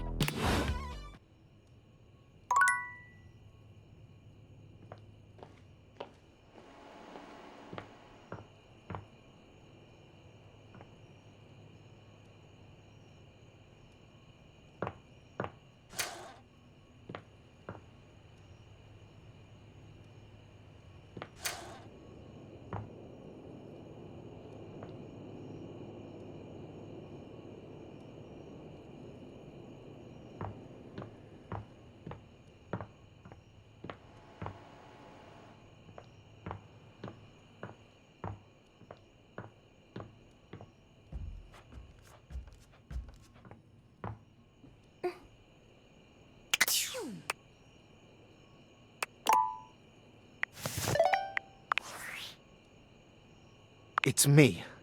Were you followed? Is this signal encrypted? Listen, I've been giving more thought to our previous conversation about the ethical implications of transforming inanimate objects into humans, and I've come to a realization. It's honestly not up to us whether an object should become human. It's up to the object. And if an object expresses desire for personhood, who are we to deny them?